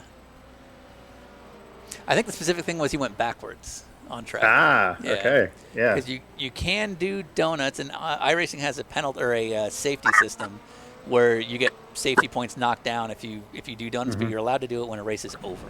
Sure.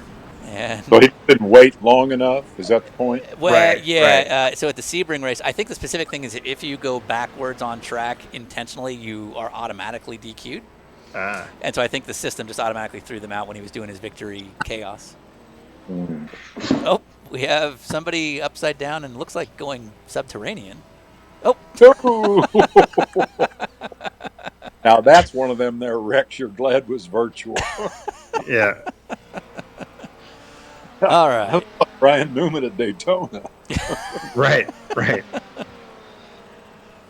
Yeah. And that's after the checker, Yeah. So.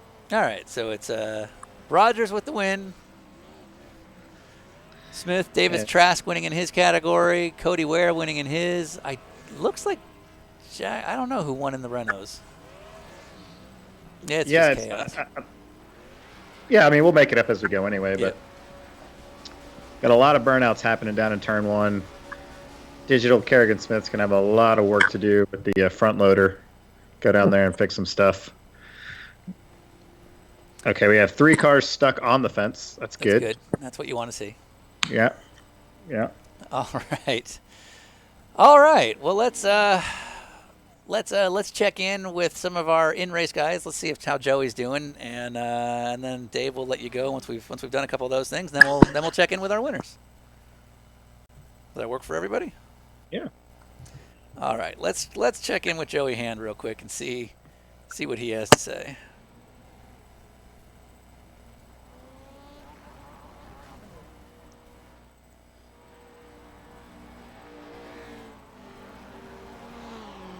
Once the phone rings here. In the meantime, looks like we still have some great donuts taking place. Oh, there we go. All right, we're calling Joey right now. Yo. Joey Hand. Yeah.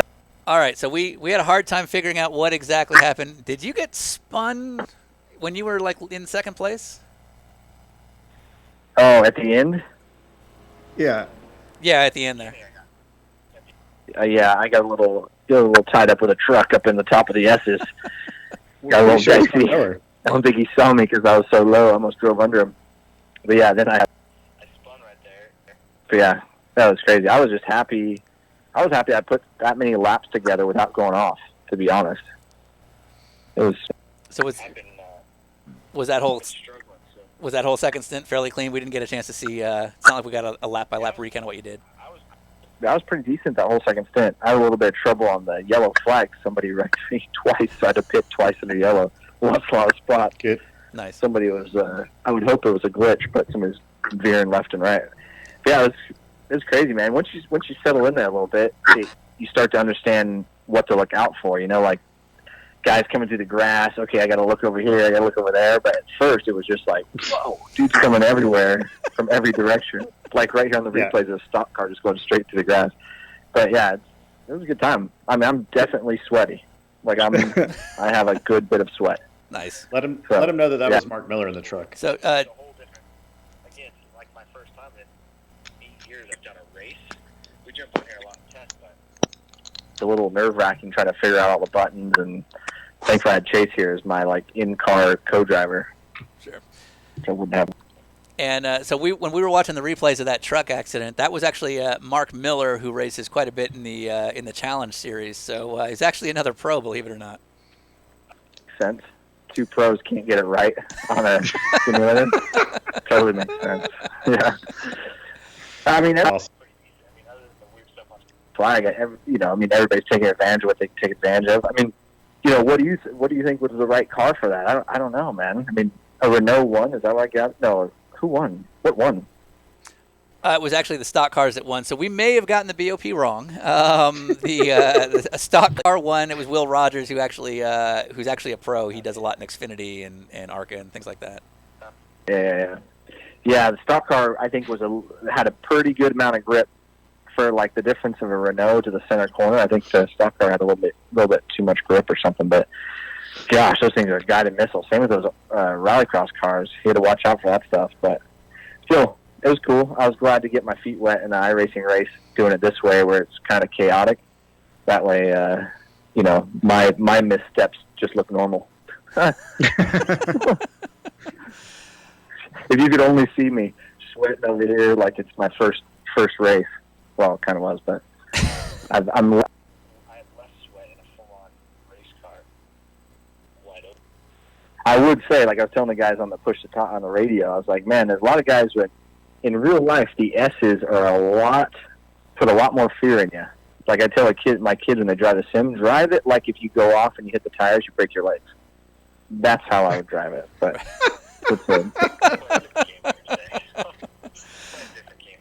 All right. Well, we got some winners we got to interview. We got to let Dave here go. But thank you. Winners are cool. Winners are cool. Go ahead. But thanks for doing it. Maybe we'll have you in the game. We'll put out our schedule tomorrow with some other races we're doing. Maybe we'll have something that'll be a little less chaos. I'm gonna practice up and be ready. I don't mind the chaos. just bring the chaos. Now I know what I'm in for. I know what's going down. Good times, man. I appreciate it. Thanks for the call. Thanks, Joey. All right, dude. See you. All right. Well, Dave, you were generous enough with your time, so we don't want to make you sit here through all these winter interviews unless you want to. But you got a big night of drinking ahead. That's right. I've got a good start now. So. Good fun. Hats off to you. You're doing a good job. We appreciate being part of it. All right. All those folks who still remember Thursday Night Thunder after 20 years. Oh yeah. I don't know if you know this, but you're Dave Despain. Yeah, kind of a big deal. All right. Oh, did he just hang up? I think Or we lost connection. We might have lost. I think we lost connection because it was breaking up pretty bad. So. Yeah, he really. Dave, can you hear me? The connection's getting really bad. My phone's yeah. I just realized. Oh, okay. Well, we'll let you go. Thank you so much for participating and being a part of this. There's a little bit of chaos as these first ones always are, but we're glad you could help us make this debut. It was good fun. Glad to appreciate the invitation. Everybody stay well. Cool. And on that note, we'll let you go. Bye. All right, let's hang up. Dave Despain, the man. So I want to point something out. Joey said his strategy was to drive like you're going to crash and break your legs, coming from a guy that broke his back. Yeah, badly. Yeah, from the guy that's been in every highlight reel of race car crashes in the last 20 years or whatever since VIR. And he's saying, hey, here's how you go fast in our dumb series. All right. After Sebring, I promised you I'd give you some heads up when you're on screen. So you're on screen right now, just so you know. Mm-hmm. We never use the green screen. Very sad. Yeah, no, my neighbors are, I'm sure, like, oh, the idiot with the green screen again. Like, what are you, an influencer? Yeah. It's like I want to put up a sign out the window that's like, it's dumb, I know. Yeah. All right. So. Do you want to let's see if we can get Will. All right, hold on. You're off screen now. You're good. Thanks. I appreciate it. All right, let's see if we can get Mr. Will Rogers on the phone. I think I've got his number. Anyway, anything going on in the chats? Just chats. We had a lot of love for Dave at the end. Lots of thank yous. So that's cool. Obviously, your cursor when the screen changes is still a really dumb thing for some people. Oh, yeah. That's funny. I thought I had it turned off this time. Clearly, it's hard to do. Well, it's a big deal, man. I get it, but it's a big deal. What do you want? It's not a big deal for me. It's a big deal for the kids in the room. The kids with their chats. Let's see. Do I have Will's? I do have Will's phone number. So let's call Will, the big race winner. Oh, apparently Landon is P3 right now in the other NASCAR stuff. In the real deal. Yeah. Kid's got it. He was running really well. And he literally, as you said on the thing, he'd never been here. So. I watched. He definitely didn't know what he was doing. Yeah. He had no idea. So. All right. Let's call Will Rogers here. Will Rogers? Can you hear me? I got you, man. All right. Hold on. Let's get the video feed up. But you're on with Ryan and Sean. Nice job. Cool. Thanks, guys. Am I up right now? No, you're not, but you'll be in a minute. Okay. Ryan, entertain. Will Rogers, go. Be funny. Yeah, don't put me on the spot like that, man. No, but thanks for having me. Finally got that win. It's official on the leaderboard now, so that's pretty awesome. Dalen Barr did not win this one. Sorry to him, by the way, because we got in a little first lap tussle. I had a rally car push me into him, so driver excuses. But there might have been a little bit of that. Pretty good race. It was really, really hectic. I was listening to that interview with Joey you had a second ago, and I've got to call him and Mark Miller out a little bit because I expected those guys to be the pros and know what they're doing, but holy crap, all over the racetrack. So guys, you got to train up a little bit. But other than that, it was a good race. Me and Aaron Smith had a heck of a battle, and that was, dude, I'm sweating right here, and it was pretty gnarly. I wanted to win this one pretty bad, so did he, but I'm glad we came out on top. It looked like you and Cody Ware had a long battle at different times, and he was in a different class altogether. How was that? Yeah, no, it was good. What's funny is I was in a team speak with Cody, so we knew where we were, and I was like, hey, dude, if you're faster than me, I'll let you go, or vice versa. And luckily, he never got to run in front of me a little bit, so I got to just have clean air. And it looks like he had a heck of a race, last lap pass for the lead, I think, which is awesome. So stoked for him. Yeah, very cool. Would you recommend the Dinner with Racers Thursday night Blunder to anybody else? Absolutely. I'm going to be expecting my royalty paycheck in the mail. Great. Sure. It'll be an e-check. Yep. No, not a problem. Yeah. E-check. Yes. E-check. Awesome. Can I get sponsored by E-Racing? Yeah, absolutely. Done. We'll give you in a percentage of all new sales you bring in. Yeah. Awesome. How's that? That's how racing works, right? Right. Absolutely. That's it. We have a quote in the chat room from Andrew Pinkerton saying, I want to burn every rallycross to the car to the ground. How do you feel about him? Dude, I second that for sure. Yeah. I feel like Cody Ware and the two or three guys running up top were good, but everybody was all over the place. And I think coming to, 6 laps to go or something like that, I had a light truck absolutely destroy me coming onto the front stretch. He jumped over the grass and then landed on my hood. And my buddy Brad was spotting for me, so thanks to him. But we were both so caught off guard, and I thought it was all over right there. And Aaron and I started both making mistakes, so luckily we kept the same gap. But dude, between the rally car and the truck, oh my gosh, it is hectic. Absolutely hectic. Very good. I wouldn't want it any other way. Nice. Awesome. Nice. Well, we appreciate the feedback. You did a great job, and we tried to ask Dave Despain what he thought was more of a prolific win, this or Xfinity. What would you say? Dude, this by a mile. By a mile. Come on. This is why we know you're going to make it. You know how to lie. Yeah, you're going to be just You're going to be fine, kid. Yeah. We'll work really well together on that team. Okay. Yeah, exactly. Cool. Thanks a lot, Will. All right, great Tim, I'll let job. you go. Big win. Thanks, guys. Peace out. All right, Ryan, you're on screen, just so you know. Yep. Since we don't have a video feed, so let's so P1 Yeah. In the rallycross car, there was a second class over. I didn't expect the rallycross cars to be as strong as they were. Yeah, no, I mean, Cody Ware and Will were battling. Like, Yeah. they were like half a second apart pretty much the whole race until they got spread out there. That yellow probably helped a little bit because you could see towards the end of the race that the Cup cars were able to get a bit of a gap on the GRC guys. But, yeah, hearing from Joey Hand how much he hated the GRC cars, now hearing from Will Rogers and also even some of the other GRC drivers, I think they need to be a staple since they're so hated. The GRC cars? Yeah, they are the PC, the LMPC yeah. of DWR. I'm all for it. Yeah. So, Cody Ware, can you hear me? Hey, what's up? How's it going? Going on? Hold on. You're going to go on screen in a minute. You're good to be on the air? Oh, yeah, we're good. All right, good. All right. So, winner in the GRC class. It's been like an all-pro lineup so far. I'm impressed. Yeah, we're going to have to kick everybody out. Yeah. So, did you know that apparently the GRC class was the most hated class of the whole deal? Well, believe it or not, I don't think they're the worst class, but I can see where the hate comes from. You know, my fellow GRC guys were a little crazy. I saw my boy Bozy out there turning some laps, but I mean, it was a hell of a race. Definitely a lot of chaos, but a lot of fun. Oh wait, hold on. Go ahead. When you were battling with some of the other GRC cars, would you take the shortcut at the bottom of the S's or at the top of the S's? Oh, top all the way. Like me and my boy Brad, and actually Will was testing with us too. We were like trying to figure out the good way to get through the S's, and I was just in the second half.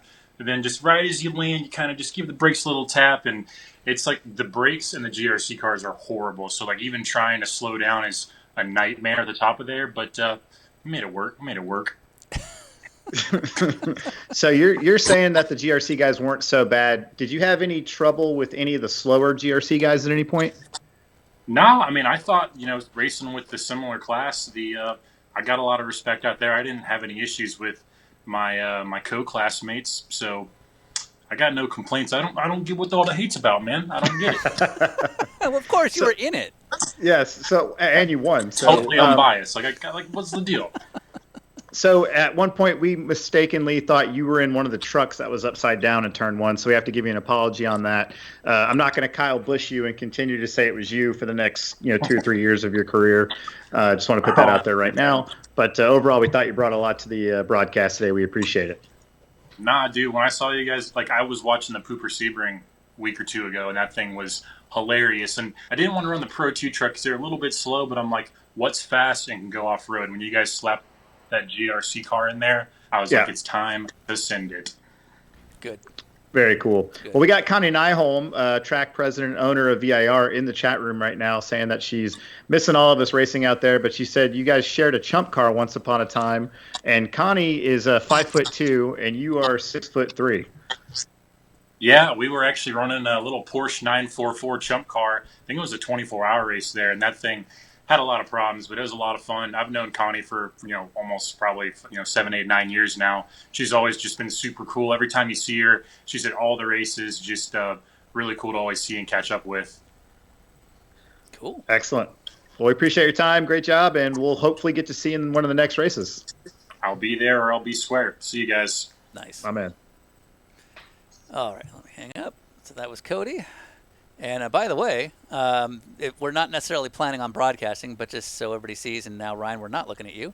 Yep. I am currently loading us into just, not with the whole broadcast overlay and all that, just my own computer feed of the second stint split.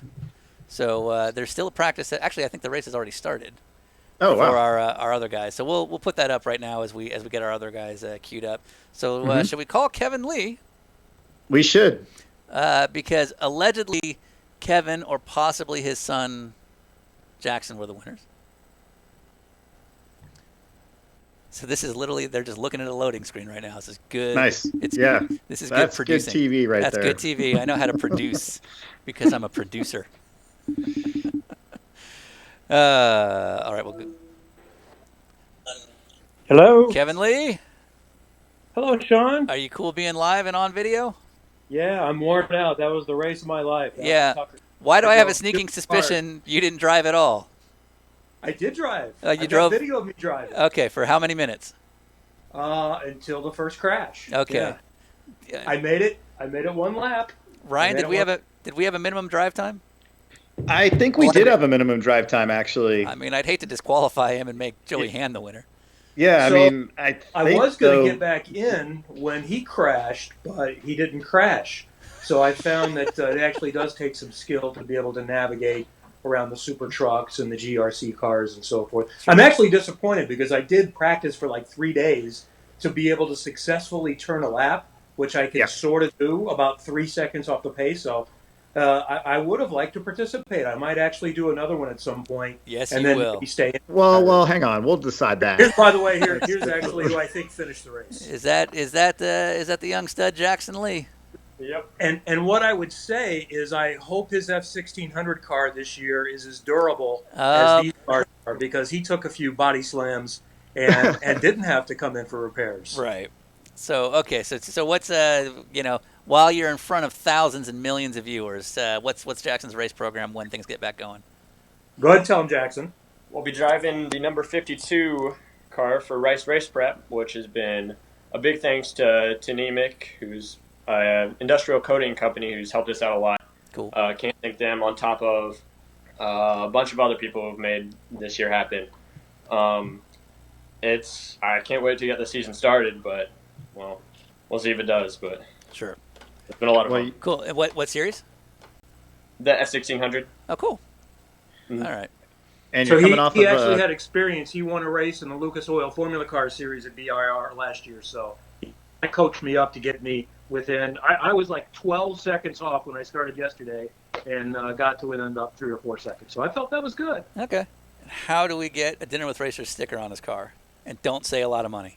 That's not an acceptable answer. It's not a possibility. I got a little bit of money. I think if you mail me one, we'll put one on there. We've got one of the Hinge stickers on there. We've got racing mug stickers we had on his car last year from some friends that are involved with that. So we do have a friends and family discount of 0 in some circumstances. Okay. Nice. Okay, nice. good. That's because we know everyone in racing is trying to find money. That's the challenge when you work in racing, trying to find partners, because everyone I know is already tapped out. Yeah. So we've been fortunate. We've been able to help some other people fund this for us, because Dad is out of money. But well, you're on TV. I thought you were rich. Yeah, like us. No, there's no events to televise right now. Yeah, fair. All right. Well, we'll let you guys go. Thank you both for our unintentional team event. We'll probably let the win stand. We'll decide. We'll run it by our committee. Yeah. I was going to park since I saw he won, but since the whole endeavor was such a fiasco, I really felt this was on par for the course. I feel good about it. Well played. Good. This was fun. This Well was played. fun. I'll participate as just one of the guys signing in future weeks. Okay, good. That's I like people that are checked out. That's like me. Yeah. Awesome. All right, man. We'll see you. Thanks, Kevin. See ya. All right, thanks, dude. So a young Mark Miller has asked for to be able to give his side of the story. Well, and we'll get there. You're looking at our race right now, by the way. The race is 16 minutes in. And I just realized by putting my computer screen on, I can't check the results to see who won in Pro Treks. So, Ryan, we're going to look at you again. That's you. You're on screen. Hi, I'm Ryan. Yeah, I've got a Continental shirt on. Yes, and you know what? Huh. I'm going to wear this shirt tomorrow on Continental's Instagram account, 1215. No, when I'm talking to Village Wood. Oh, but was that because you did one today too? So what are these things that you're doing now? I was like, oh, I didn't know he was doing that. Sean, I got a lot going on. I know, a lot of ins, a lot of outs. A lot of what have yous. Yep. No, the Continental folks said, hey, we want to take over the Instagram account for a couple minutes a day and just talk to people and see how they're doing and kind of like give a little insight into the world of Continental athletes and ambassadors and people like that. So we're hoping to have some we have Rutledge Wood on tomorrow at 12:15. It's just a 15-minute catch-up, but we're hoping to have some Major League Soccer players on next week, and they have a couple of extreme athletes that they want to bring on as well. So it'll be kind of neat because I don't know those people at all. It'll just be fun to just catch up with them and bullshit. So, yeah, that's what we got going on. Cool. But how's it looking on the solo trucks there? So we are pulling up, and I actually want to get to the bottom of this because the winner in Pro Trucks was, I'm going to say the name, and I think you know this. It's not the name you're thinking. It's Patrick Lindsay. Yeah. Okay. No, it's the one I'm thinking of. Yeah, it's the one you're thinking of, but maybe not exactly. But maybe not the one that everybody's thinking of. And so I had everybody. Doesn't look like he has FaceTime, so we'll just talk to him on the phone. Sure. But his little. So I had everybody email me their phone numbers who were willing to participate. Yeah. And it literally says, "Sorry, because he just sent it like an hour ago, right before the race started." And he literally said, "Sorry, I'm only sending it now because I don't think I would win." And here he is. So let's give him a call. This will be audio only, so it'll be a little bit tricky. Got a nice note in the chat room that somebody bought tires because of us from Continental. We appreciate that. As always. Yeah. Someone else is saying he has FaceTime. He's just not going to use it. Also fair. Hello? Patrick. Oh, hold on. Patrick Lindsay? Patrick Lindsay, can you hear me? I sure can. Oh. Hello? All right. So, hey, it's Sean and Ryan, but you're only going to hear Sean on the phone here. So you won, apparently. Go. Tell us about it. Big winner. It was really fun. I had a couple close calls. I did kill a Renault on the second to last lap. Very sorry to number 21. But I just stayed out of trouble and stayed away from those GRC rockets. Those guys were insane. They could do everything we could except for the last bit there at the end of the backstretch. But, hey, I won, and the truck had Acura. It was Ryan's old TLX GT scheme, which was cool. And we had trading paints on the side of the car, too, which is good for me. Very, very cool. Nice. All right. So can we get to the bottom of some hard-hitting issues that I feel as though in all of your years on social media and the interactions you've had with our stuff that I don't think enough people... How often is the confusion with IMSA racer Patrick Lindsay a problem? Not so much anymore because I'm better. But a few years ago, I got him blacklisted from television, and because people could not tell the two of us apart, despite the fact that, I didn't have anything that said Park Place or... Yeah, okay, no, stop there. No, you can't just say you got him blacklisted and then not explain it. So, what? Well, I said some very unkind things towards NASCAR and IMSA when the merger happened because I was much more immature. Well, a little more immature then. And IMSA didn't like it, and Fox would not show his car. Fox would not show his car on TV because of the mean things that I said on Twitter. Oh, my God. That's amazing. Yeah, so that makes us happy. We'll give you credit for that. I give him credit for standing up for it, saying like that he was immature at the time, So have you matured since then? Yes, just enough to make stupid jokes on the Trading Pates Twitter several times a week. Yeah. It's good. All right, well, we won't talk too long, but so Pro Truck seems like they were mismatched compared to the other three classes. A lot of people have been calling out GRC. Who is the worst category to run with? I would say the GRC cars, because the Cup cars were slow enough that they had to slow down for corners. The GRC cars were on rails, and on the straightaway, they would just fly. So you couldn't even see them. There weren't enough Renaults out there to cause a problem, but when they got close enough to you, they would not. You couldn't see them in the truck. It was like, somebody in a bro truck driving next to a Miata on the street. Got it. Yeah, that makes sense. So, yeah. All right. Well, I think on that note, we will let you go. But nice job. The check's in the mail. Thank you. I'll be waiting. All right. All right. So, do we have any sound? Oh, I think I muted it.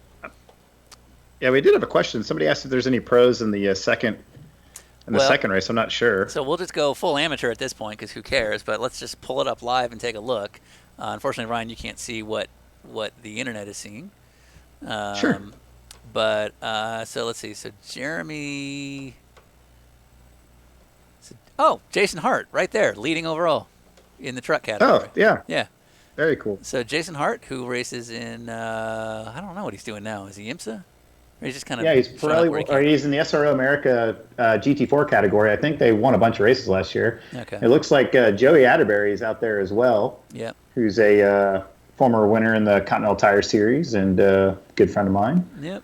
And, it looks like a decent crowd there. I recognize a couple of names like Aaron Bean. We've seen him a bunch. And Lance Snyder, Rob Hopp. Space. Jason Ski. Hunter. Yeah, to say Hunter Olson Hodges is he's a pro. He's from in the Austin, Texas area. Works at Coda. So yeah, Paul Roddy had a pretty good livery that he posted on Twitter earlier. Justin Parcher's a buddy of ours. So that's cool. Yeah, cool. Good second field here. Right. So why are we not showing this? Well, we didn't want to pay for the broadcast feed with our partners at Apex. Is really it. We were trying to keep this to a 1 hour and a half show. Sure, gotcha. And nope, Sean, keep it together. Not going to say anything. But I don't know. I mean, I'm happy to keep going if people on the YouTube want to keep going. Otherwise, we can kill it. It's up to you. Oh, Mark Miller. Should we get him? Should we get his side of the deal? Yeah, let's call Mark Miller. Call Mark Miller. We got nothing but time. Yeah. I don't know why the sound isn't up all of a sudden, but let's just call Mark Miller while we'll get this working. Yeah. So. Oh wait, he's a Skype guy, isn't he? Gosh darn it. He's a Skype guy, yeah. So somebody mentioned that Lance Snyder's a pro, and I'm going to go ahead and shut that down right away. He's absolutely not. He's a big fan of our stuff. No, But yeah, not a pro. He's a pro flagger. He is. I guess he's a pro racer. He's not a pro driver. Is what I say. Boom. I'll give you that. And because I know he's listening, he's going to be like, "Come on!" Yeah, Lance actually posted up some in-car last night from his Twitch account. It was pretty funny. Whoop, whoop. Whoop, whoop. Mark Miller. Yeah. Can you hear me? Yeah. We'll get you on screen. Much fun for me. Ryan, we're looking at you now. Yep. No problem. Somebody saying I won March Fatness. I guess that's the. I didn't even know I was in it. Oh yeah. Oh yeah. You were lost. like 4 days ago, bud. Yeah. You got beat by Eversley. And it was you and me? Was it even close? No. I don't. I was gonna try to say it was, but I'm gonna lie. We're having string problems, but we're back now. I was surprised that I made it past the first round. I'm not gonna lie and make it sound like I was paying all that much attention, but right. But I saw that I was like, oh, I'm in the thing. I didn't know, and so I lost to Kinfolks. Oh man, yeah. By like a couple of votes. So I took Kinfolks down in the end. So. Yeah, so good. You beat them. But to me, if you beat Kinfolks, then and it looks like you barely beat them from the last time I saw it like a day ago, then I'm not going to feel so bad because I barely lost. Yeah. I would vote for Kinfolks too. Yeah. I actually did vote for Kinfolks. Yeah.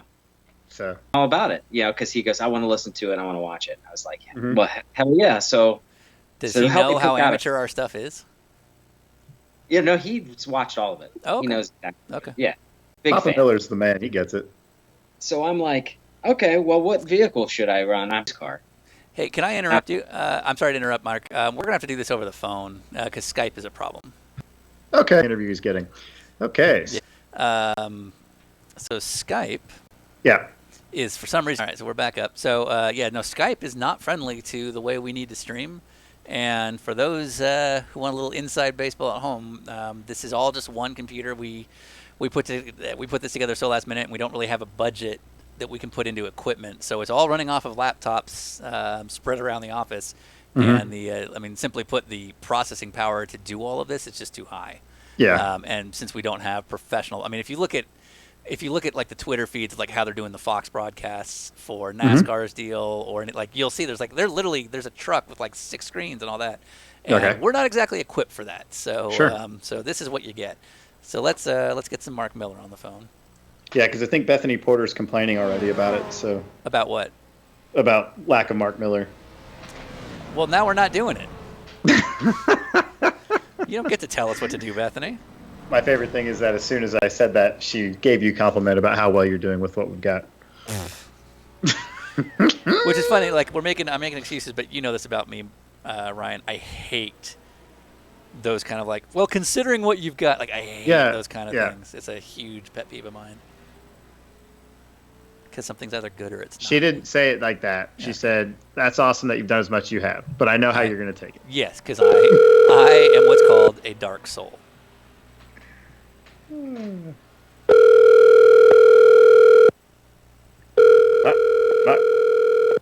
Mike Miller, you're on the air. Hello. All right, let's try this again, Mark Miller. I'm actually shocked Yeah, we thought about it, but now I was already in my jammies. I was going to bed. I was like, they're not calling. we'll switch back and forth here. So I'm gonna have to speak to you on speaker and then switch over. So it's gonna be a little weird in terms of delay. But so there was some controversy with trucks and GRCs, and apparently you and Joey Hand crashed. He thinks you didn't see him. I think you're just an a-hole. Yeah, no, I saw him.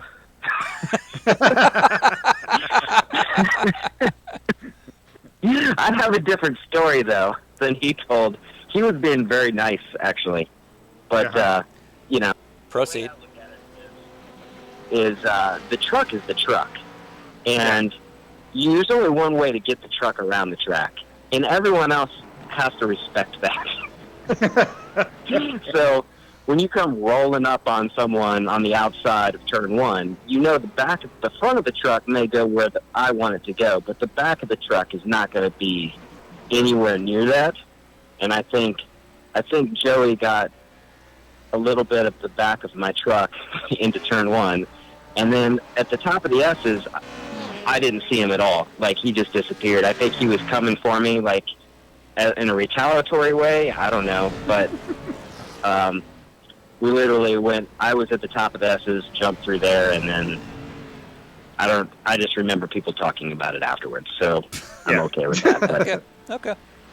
Fair enough. But nothing was intentional by any means. But it's just like I said, the truck is the truck. You drive the truck the way the truck needs to be driven.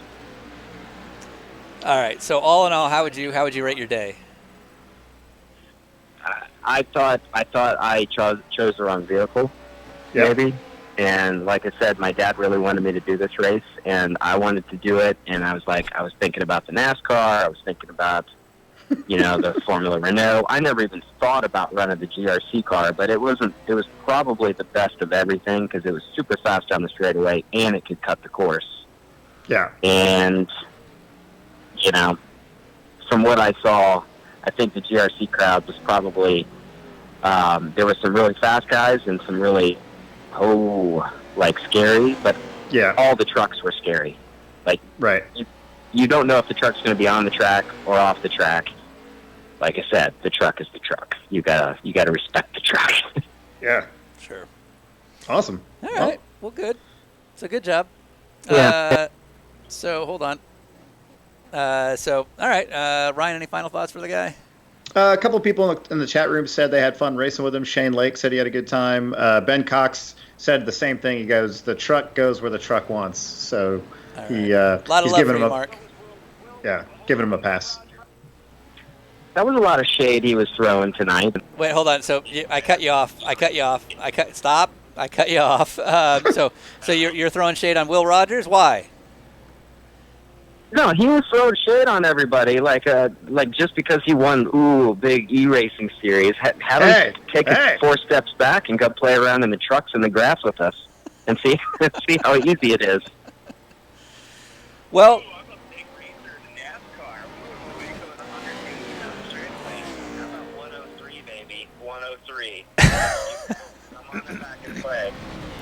I remember hearing Mark have these same comments when he ran the MX-5s against us in the Hondas back in the day. So Ryan is saying it's you used to be the same way when it came to the MX-5s against his deal. The Hondas in the ST class. Yeah, when I raced against Ryan in the MX-5. Yeah. Correct, when he was in the Hondas. Yeah. If we didn't have a push, we were pretty much just out there. So full of excuses. It's just like I'm actually watching the feed, and Will is like, "I'm down, Mark. I'm a step me out guy. I'm all with it. Let's do it." I need to friend him on iRacing. He's a cool cat. He did a great job out there, and don't push out now. actually really funny. Don't do that. No, let's keep it. Let's get some controversy. At the same time, he needs to. There we go. Now you know. Pink slips. Let's pink slips for paint schemes. I like this. Okay. All right. So, dream scenario. We haven't put the schedule out yet for the rest of the season. What would you like to see happen to keep you in the series? Line rock backwards. Okay, that's actually not something we can do. Well, because we can't control the software for that. 80 cars. Like you just told me, Sean. You just told me dream scenario. I just gave you a dream scenario. All right. What is? Just hang up on. Hold on a minute. I'm trying to. Okay, yeah, he's hung up on. I'm done. Yeah. Did he know that your phone did that? No. Yeah. I just hung up on him. We're done. I'm over it. Yeah, you gave him the Riley. Yeah. Okay. As we should. All right. I just want to point out that I don't have a clue who's in any of these trucks because I don't have the timing up. But the battle the trucks have had going on here is awesome. And one of them, I don't know if you saw this because you've been working on stuff, but two of them have the.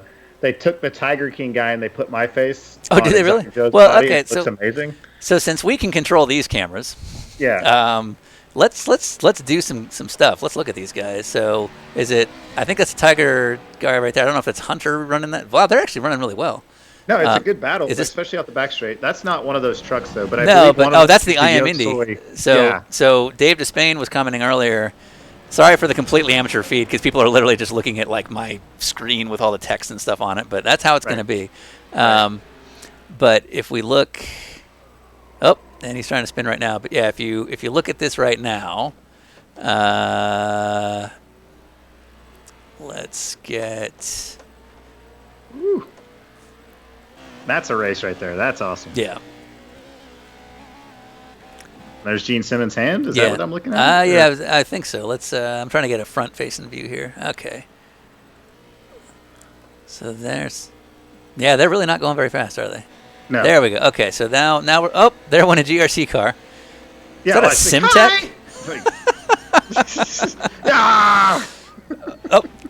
Okay, this is a really good view. Yeah. Don't worry about it, guys. This is what we wanted. Okay. Yeah. Maybe I should run the camera. Should I just take over the whole thing? I think it's the only way to go. Why do you do this to us? Anyway. So, I don't know if you can find it, but there's one that's green and it's tiger striped, and there's one that's teal, and there's one that's purple, apparently. Okay, let's see. But this shot would be... Jesus, those cup cars are so fast. So, he's missing is this a Dave Despain front hood on Devin Peters? Dave Despain front hood. I'm thinking this is too on this cup car. Yeah. Oh, and I saw one last night on Twitter. I meant to send it to you, but the front of it is like Jesus's hands, but instead of it being Jesus's face, it was a roll of toilet paper. Good. Yeah. I think second split is our split. All right, so this is Doug. Actually wanted to talk with. Doug Waite. This is a Smokey's Garage tribute. So he did his Volkswagen Beetle. I saw this on Twitter. He did his Volkswagen Beetle just like the old Hudson Hornets that Smokey used to race. So that's pretty cool. Yeah. I tagged Trish Unick in the picture he put up of it. She saw how cool it. Is that? All right. Yeah. I love stuff like that. You probably didn't see this either, but there was one guy who I think is in this race who has a Subaru with Continental DWR livery on it. And he didn't have a way of doing it. And one of the other kids was like, hey, or guys I should say, was like, hey, I'll do one for you real quick. And so he kind of threw his livery on. I was like, all right, that's awesome. So you guys are actually working together here. Yeah, that's the spirit of what we want here. Watch how these GRC cars just come flying by. Yeah, right I didn't realize there. They were this fast in a straight line. Yeah, it's pretty. Well, they've got a ton of kind of off the line power. Yeah, when you only have to run for 6 laps, you can build some crazy motors. Yep. So Jason Skeen, who's a huge fan of what we do, looks like he's had a rough day. Yeah, he's representing a lot of our partners. Yep. On here properly, but I liked a lot that he has a bubble on the side of his car that says my other car is a D Sports racer. So let's see some other views here. Yeah, so there on the roll bar you can see kind of looking at Dave Despain. Yeah. And then oh look at that. So if you look at you might be on a little bit of delay with the left front suspension. Yeah. I think is that Bobby Unser? That's cartoon Bobby Unser. That's awesome. Yep. Oh, and he went off. Broadcaster's curse. Yep. Sorry about that, Jason. Yeah, that car's seen better days. It definitely has. Yeah. And we got an Acura logo on it. We'll call this an F4 car. Yeah. Type R motor in it. Yeah, exactly. So, I didn't notice that. The maroon truck you showed a minute ago had an Acura logo on the grill. That's cool. Yeah, back to That's Devin. The Acura fridge line. Oh, look at this. So, Chris Kinsley in the Voodoo Racing Exotic truck. Yeah. He's got the Acti on the front. Yeah, he's got That's Yoshi pretty on the cool. front of the car. I love you guys. This is what it should be. Yeah, seeing stuff like that makes me laugh. All right. All right. So Ben Cox in the room says use Control F12 to change angles. Oh, okay. Yeah, there you go. Sure. Yeah. So wait, does that work if I'm off screen? Nope, I have to be on. And it shuts the whole thing off. Nope, that does nothing. We're just going to keep it the way I know it. And got a pink car in the pits there. Though, right, almost looked like a Magnus Volkswagen Beetle. We've got Nick Isidro. Oh, look at that! The little Lego car. That's pretty cool. Paul Slavonic. Is that? Oh, wow. That's Jesus hands and a roll of toilet paper with our boy Paul Slavonic. I'm a fan. I like this. Yeah, I screen grabbed it. I forgot to send it to you. Nice job. I'm a fan of this. This is what it should be. Yeah. So good. So good. Oh, that truck that we just passed, that's got my face with Joe Exotic on it. The green truck that stopped in turn 1. No, I didn't. I guess I didn't see it. You don't know the name, do you? No. Jason, is it a Barbie car? You can do the safety car. That's funny. Yeah, you can just watch the safety car for some reason. Oh, look at that little Dave Despain profile shot. That's pretty cool. Yeah.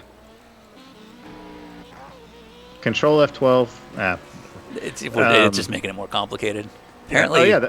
An MRN car. That's awesome. I think that might be from Trading Paints. That's cool.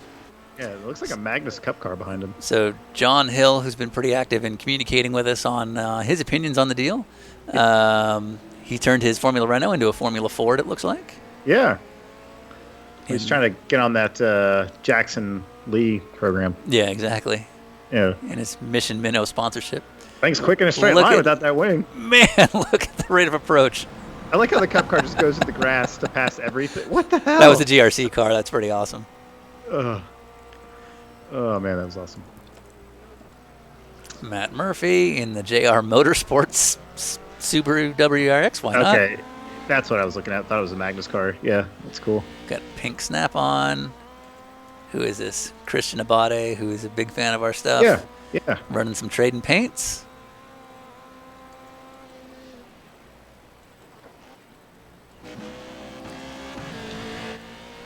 The AA car was at Peeper Sebring too. Yeah. We've got another Dave Despain truck. That's pretty cool. Yeah, it's like a camo tiger thing going on. Why not? Yeah. I love it. Yep. Just cutting straight through. Oh. Did you? Did they just run each other off the road? Hold on. Yeah. Well, wasn't so bad. Yeah, it was pretty gentle. Looked like he understeered right into him. All right. And the replay. Yep. So he's going through the S's. We've seen. Yeah, he doesn't even know he's there. It's just a thing. Yep. Yeah. That's awesome. And then coming up on this shit show, like, what do you do with that? Like, So we haven't really done a proper GRC lap, so let's see what it's like. Yeah. So just no attention whatsoever to the curbs. Yeah. Curbs. What about just pavement? Because you can. So from what I saw, that's not the fastest way to go. Cody Ware was taking the track until the top and then cutting the left side. Interesting. Okay. Yeah. But it was funny because there'd be two of them going at the same time and they're doing it both the opposite way. It was great. What I like is that the pro that is Joey Hand was already figuring out where to look by the time it was over. It's like, okay, this is the rhythm of the event, and he's got it down. Yeah. This is where I get T-boned by a truck. Yep. So, so just hold for T-bone. Right. All right. So flat out here, off the back straight. Yeah. And I'm not sure what they do down here. Is it? Well, he seems to as stay the on truck the pavement. disappears over the brow. Yeah. Yeah. And I do wonder if the trucks can take a different line because over the roller coaster, depending on the shortcut rules, I would think you could just plow through it. Right.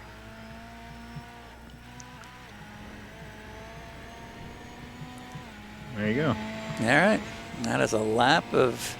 Yeah, we should find who's like the fastest truck. We should ride with that guy. Yeah, all right. So let's see. Who's leading? Which one is the truck category? Is that...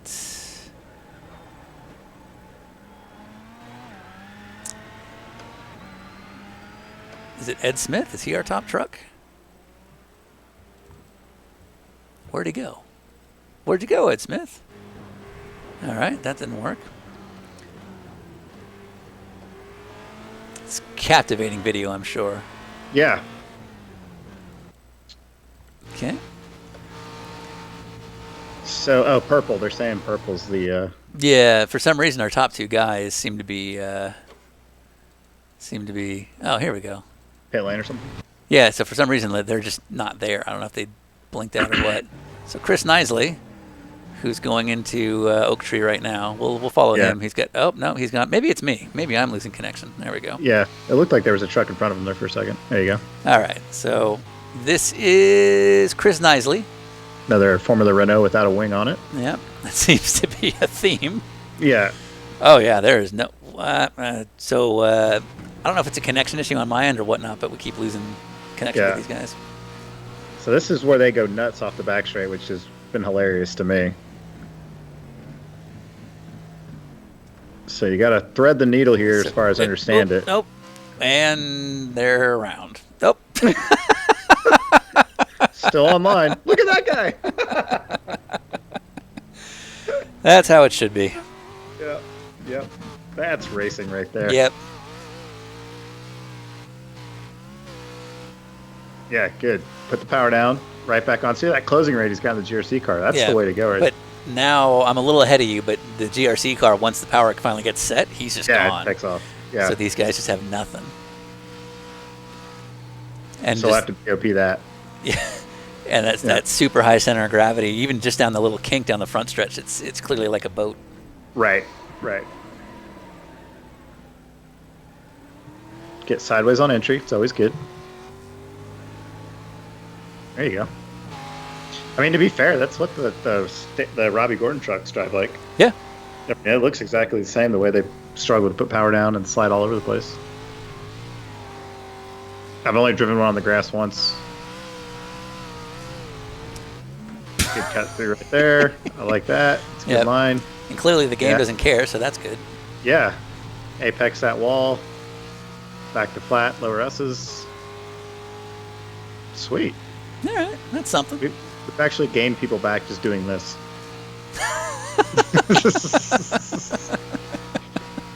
Maybe we just shouldn't try anymore.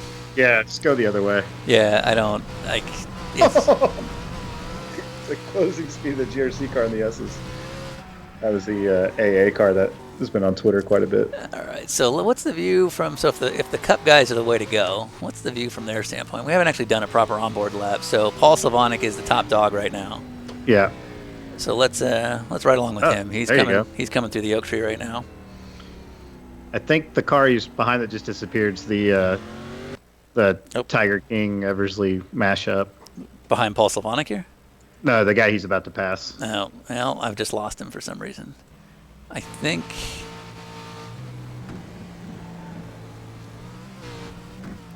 Let's try this again. Oh, God. Oh, God. Nice! Nice! Yeah, that's the line. There you go. He's doing all right. Yeah. That is Tyler Tucker. Oh, yeah, he's been pretty successful in our series. Yeah, he's pretty good. It's like DWR After Dark now. Yeah, this is just us effing off. This is what you and I would be doing if we didn't have a podcast. Hey, chat room, while you're watching, would you rather just see this? Because good God, would this be easier to make? We definitely would start on time if we didn't involve any partners. Yeah, I don't know that our sponsors, who didn't ask for this at all, would then appreciate that. They'd be like, what happened to the good one? Yeah, exactly. Wait, it's just you guys watching a computer. Correct. You're just sitting there eating chips. Oh, I should get popcorn right now. Yeah. The real DWR experience. Some Easy Mac. And eat it right into the microphone again. All right, so this is Paul Slavonic, who went off course, and I don't know if that's the line or if that's how he avoided people. Whew. That thing's angry. I like it. Yeah. So I did like 20 minutes when we were first getting this whole event set up. Yeah. And like through here, obviously you've got all that weight rolling around. It's quite a bit of power. I mean, I don't pretend to be the best at iRacing, but it was tough to manhandle this thing around, to the point that even when Joey tried it, he was like, I got to do the Renault because I can't do a lap in that thing. I'm like, yep, I get it.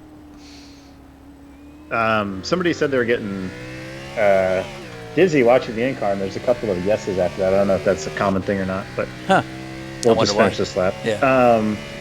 But there was somebody said, Hannah Gregory said, currently sitting behind the driver of the pink Barbie car, number 69, and his sim. We should check out his car. He's a big fan. Okay. I'm guessing Hannah's the better half. Yeah. He's being very supportive of her letting hubby. him. Well, sure. I mean, we are men of the people. I would like to, Hannah. I want some details on the paint scheme. I want to know why. So this is the Barbie Beetle. I believe so. Yeah, we went by him earlier. So let's give him some love. Yeah, he was on pit road, so I don't think that's why we followed him so much. Yeah. Okay, so that was GRC car. What was the name? Number 69. 69. Jacob Campbell. Is this right? Is it Jake? Oh, yep. I can tell by the pink. So this is we are on board with him right now. He's doing all right. He's getting through. Oh, we lost him. I just love how they go around the barriers. Yep. So we okay. So I think we lost the broadcast through the trees there. I think that was the problem. Oh, right. It's not programmed to do that. Yeah, Okay. just the RF signal has to reach all the way back to the pits. Right. So we lose connection for a minute, but we're back. Yep. We only have the MDX. We don't have a TV truck. Yeah. Yeah. Okay, somebody's saying we got to check out the hood on the number 42 truck. We'll do that in a second. Yeah. All right. Well, let's do some exterior shots of this boy. Yeah. This guy. Yeah, I got to see this bad boy. So we saw it in the pits earlier, but it was full on Barbie, as I remember. So now we're looking up. So we have a pink 69 from the rear, going sideways. If his wife is watching, we're leaving it there.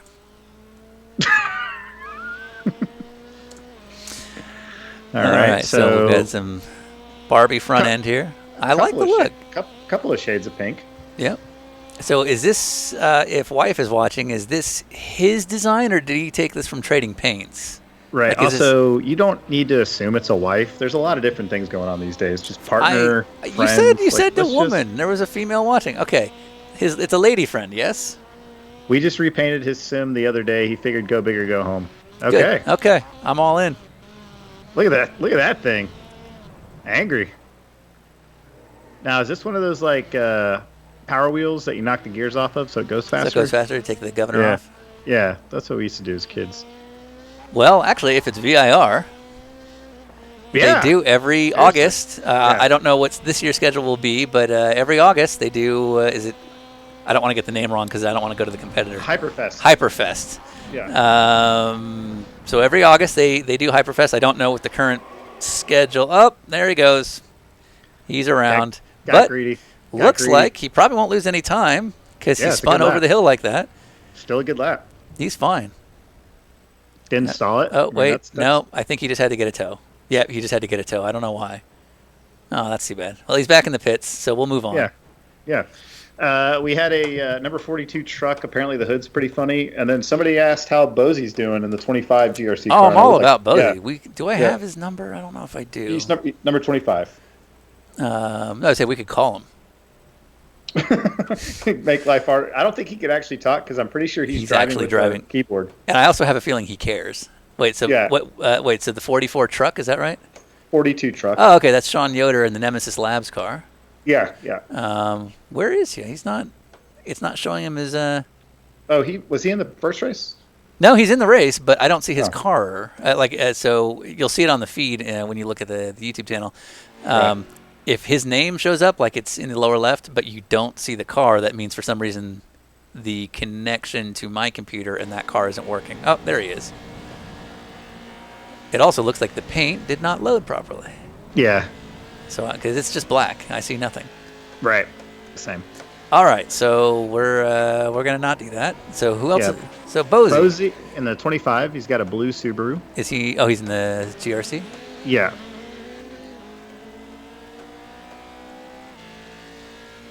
Bosey. Is he running under his name?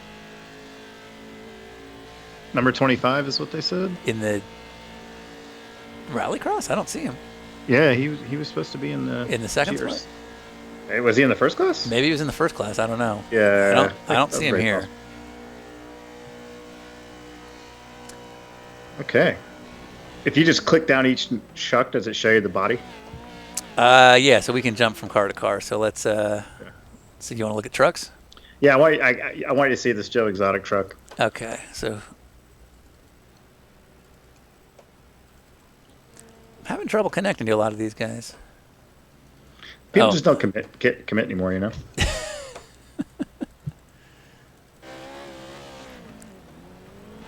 Or maybe my trading paints is giving me problems. I don't know. Yeah. No, because we have some cars loaded. Yeah, the Lego car just loaded. Yeah. Yoshi looks good on that hood. No problem, Hannah. Let's see here. Wait, what is? Okay, hold on. Dustin Besh. Okay, I just lost his feed for some reason. Wait, but yeah, what is that? was that? What? Okay, let's stay on this for a minute. See if we can get his stuff to pop up. What is that? I don't know. Is that like a? I keep losing the connection. Is it? It looks like a. Yeah, it's like some sort of boy band looking thing. Yeah, I was gonna say it's either a boy band or it's like a Glamour Shots family picture. I'm all in if that's the case. Let's see what we Yeah. got. Let's see if we can get a better view. Is it you and me? I don't. It doesn't look like our heads. Right. From what I'm looking at. Why are 200 people still watching? By the way, I'm amazed. We need to try less. This is what I keep learning. Right. I'm happy to do way less stuff if half the people watch. I mean, that works out in my head. Yeah. How do we get a better view of this? Yeah. Let's see if I can. That force shifter.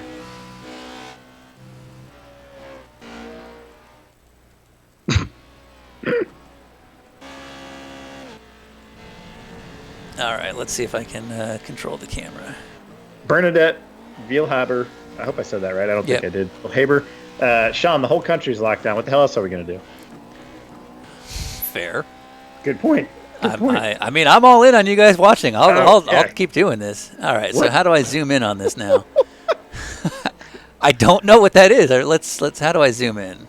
I love the number font. It's terrible.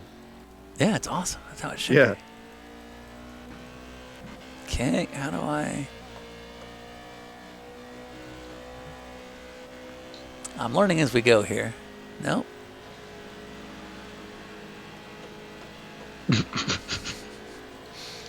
Oh, here we go. Okay. Okay, now we're getting somewhere. What? Oh, wait. I don't know. Here, let's is see. that? Oh, I think that's my face, and I think the photo is from when I won the championship in World Challenge. Oh, that's definitely you. Yeah, that might be your. There's a photo of me. My hair's all messed up because I just taken the Nomex off. Okay. Sure. That's a awesome one to pick, I guess. Yeah. Why not? Sure. It's from where I'm looking, it's oddly James Franco. I'll take oddly. No, James no. Franco. I mean, there's way worse you could look like. It's like somewhere between James Franco and now I can't think of his name. Those are 3 different photos. No, it's the same photo with the tongue out. Unless you have 3 photos with your tongue out. Oh no, okay, yeah. Yeah, the right. sun. Like no, the sun glare is the same. Yeah, mine's blurry, so I couldn't really tell. Yeah. Riveting Cool. stuff. All right. Well, I love it. I love the commitment.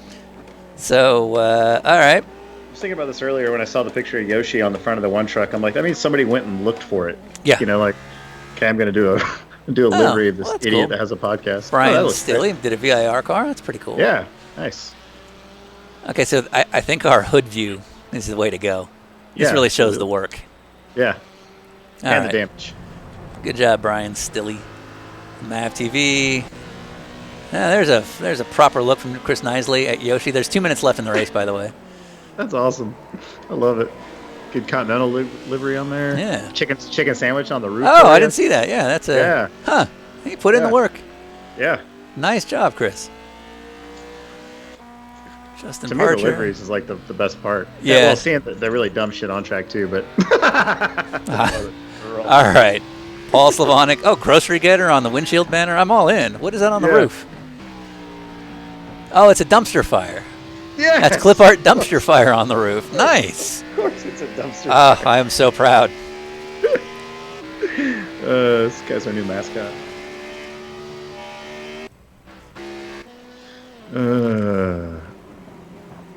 This is Good stuff right here. Yeah. Oh, I like that. Aaron Andino. Go ahead. Todd Alvis says his son Bodie is watching with him. Okay. Bodie. Sean. Bodie is a big fan of Slavic culture. Exactly right. He's also a big fan of anything but Ryan Eversley's affiliated teams. Yeah, he doesn't seem to give a shit about anything I do. Yeah, I mean, we could be literally recording him on a TV show, and he actively won't say he likes Honda or heart racing. Yeah. And cool. mysteriously wasn't in our show. Yeah, mysteriously didn't make our Amazon show. Yeah, which, to be fair. Alberto beef jerky on Joe Leahy. We got the Lego. I worked with Larry Alberto. That's cool. Oh, that's cool. Okay, so Lance Snyder with the full-on Dave Despain pattern. Yeah, and I think he's got a bunch of things upside down just in case on his car. That's not bad logic. Let's see if we can. We got a question on what the next race is going to be. We will release all of that tomorrow. Yeah. Which is code for we'll figure it out tonight. That's actually what we're supposed to be doing right now instead of just mystery science theatering iRacing shit shows that we created. All right. Oh, God. Yep, that was the thing. Oh, that's... The Lego cars looks great. Oh, what's that? Was that a DWR car? Yeah, I saw that, and I can't get back to it. It's gone. Yeah, it's gone forever. Is that a Simtech? I think that was a Simpsons car. Whoa, that was a Brabham. Oh, God, is that a Ratzenberger car? Yeah, it was a Simtech. Well, it didn't have to. I mean, it could have been Brabham. Brabham. We'll just say it was Brabham because, I don't know what the logic is, but I'm not going to.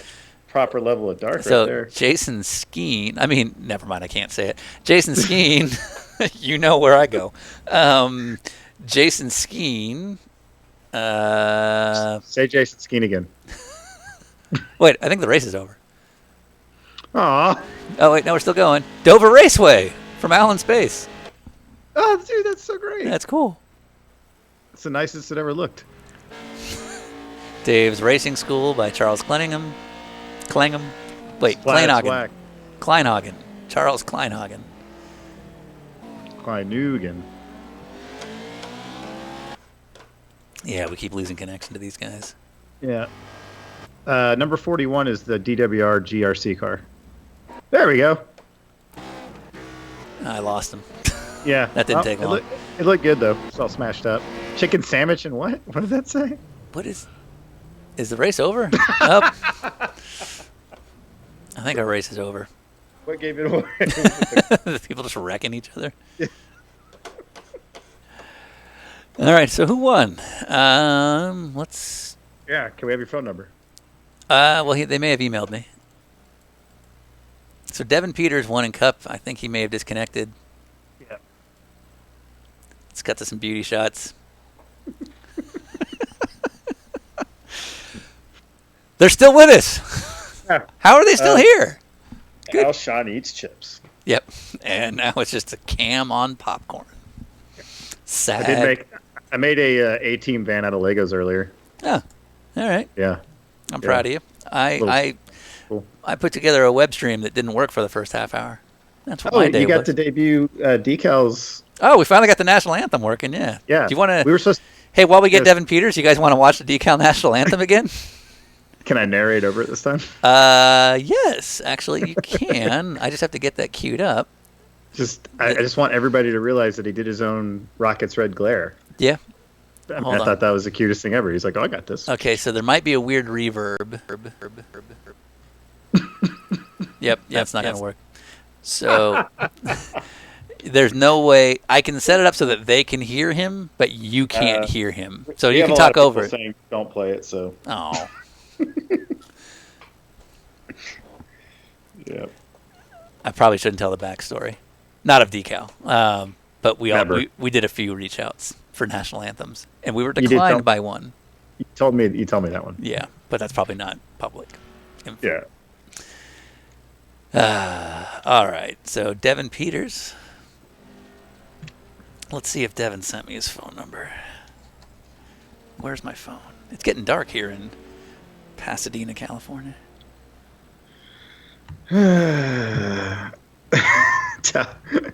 Todd Albus just sent me a text that said, "Never mind." I don't think that was the shout out Bodie was looking for. Did that to yourself, kid. That could be something we release next week, just like a 10-minute video clip of hanging with Bodie. One of our longtime fans and friends of the show, Todd Alphys' son, Bodie, we hung out with him when we did the VIR episode last year, and he's like 12? Sure. 10? And interesting kid, but the exact phrase, I'm really into Slavic culture, came out of his mouth, and now Sean and I don't not say that to each other on a regular basis. It's because how old is he? He's like 10 or 10. No, he's older than that. Yeah, he's we'll let Todd tell us, but he's adolescent. And when you speak to, let's say, a 12-year-old, you don't expect I'm really into Slavic culture to come out of their mouth ever. Yeah. Oh, good call. Andrew Hurricane Barca, who helped us again with our social media tonight, yeah. Big help. He thinks we should get the Terrible 2 for next week's anthem. I think we could absolutely get the Terrible Twos. So we don't have Devin Peters, our Cup winners, but we do have William Brown, who won by a few seconds in Formula Renault. Do you want to talk to William Brown? Sure. I mean, I don't see why not. Yeah. What am I doing? I got to make some Easy Mac. Still haven't got into the Chef Boyardee. I'm kind of holding off on that. Yeah, I have been purely, and this is not for trying to keep the joke going, legitimately been eating out of toaster, banquet chicken, and bread. like any good 41-year-old should. Like an adult should. Shay, what I've been doing is we got Shay Hazen in the room, who's a good friend of ours. Yeah. She said she wants mac and cheese. I've been taking 2 Easy Macs, putting them together in 1 cup because I like to party. That's just a sadness in a bowl right there. Yeah, it's just a sad little Mac bowl. Okay, so Willie Brown, and I'm going to guess this is not the Willie Brown of San Francisco Bay Area fame. Jason wants to know if he can come over for a beer with Willie. What? Jason Skeen in the room is asking if he can come over for a beer. Is this Willie Brown? This is me. All right. You want to? Can you go on the air for a minute? Sure. All right. It's going to take us a minute to set up, but you're on with Ryan and Sean. Ryan, say hi. Hi. What's up, man? Hey, how you doing? You have fun tonight? Good. Yeah, man. Let me go in the garage so I don't disturb the kids. Wake them up. Yeah. Man, that was fun. Yeah, what would you say the hardest part about doing the race was? I don't think I've done an hour race yet, but I don't know. I was slow in practice and slow in qualifying. I didn't think I had a chance. I just wanted to have a good time, and I just saw I was leading there at the end, and that was pretty crazy. Yeah, well done. So it looked like you won by a few seconds over Lance Snyder, who's a big fan of our stuff. Yeah, I was coming up the S's there. A truck got into me about 4 to go, and then I thought I had a pretty good lead. But then after that, I heard him on the radio yelling he was trying to win his class, and I was like, oh, shoot. So I got to hunker down. Good. All right, so we as you know, being in the league, we screwed around with BOP trying to get the Renault as close to the Cup cars. I think we may have overdid it because it seemed like the Cup cars had you guys. In the first split, that was definitely the case. How did it rank for you? Yeah, those guys were hauling the mail down the straightaway. There was a few corners where I'd just kind of not want to pass them because I knew what was coming at the end of that straightaway, so I just kind of held back. But just and the trucks as well. I think coming down the roller coaster, I got ran over one time pretty good. So Good. That'll happen. Yeah. Yep. All right, so this is just kind of just fun at this point. We're kind of off the clock, but we're still transmitting. Thank your sponsors. Sponsors. Continental Tire. Good. Right there. Oh yeah. All right. I promise I got them. It's real. Nice. Charlotte Motor Speedway. It's a Honda. Coca-Cola. Is that a Honda? Yeah. What's it? It's a Honda. Yeah. Yeah. All right. Honda as well. Yeah. Sure. This is keeping us in business. So we discovered the same thing with the C-Ring deal, but how is it that our guys seem to know how to thank their sponsors easier than pros? Right. Well, we interviewed actual pros tonight. Not one of them did any joke about sponsors. Nope. Yeah. Really? Well, I don't know. Just years of watching TV, I guess. I don't know. So I don't. This isn't really for the broadcast, but I'm just curious. When did you sign in? Because a bunch of people were complaining that even waiting till 5:15, Yeah. it was already maxed out. I set my alarm for 7:15. Yeah. And I ran over there and clicked it, and like both were already gone. And I was like, well, shoot. Okay. Yeah, we're gonna. I don't know what the solution will be.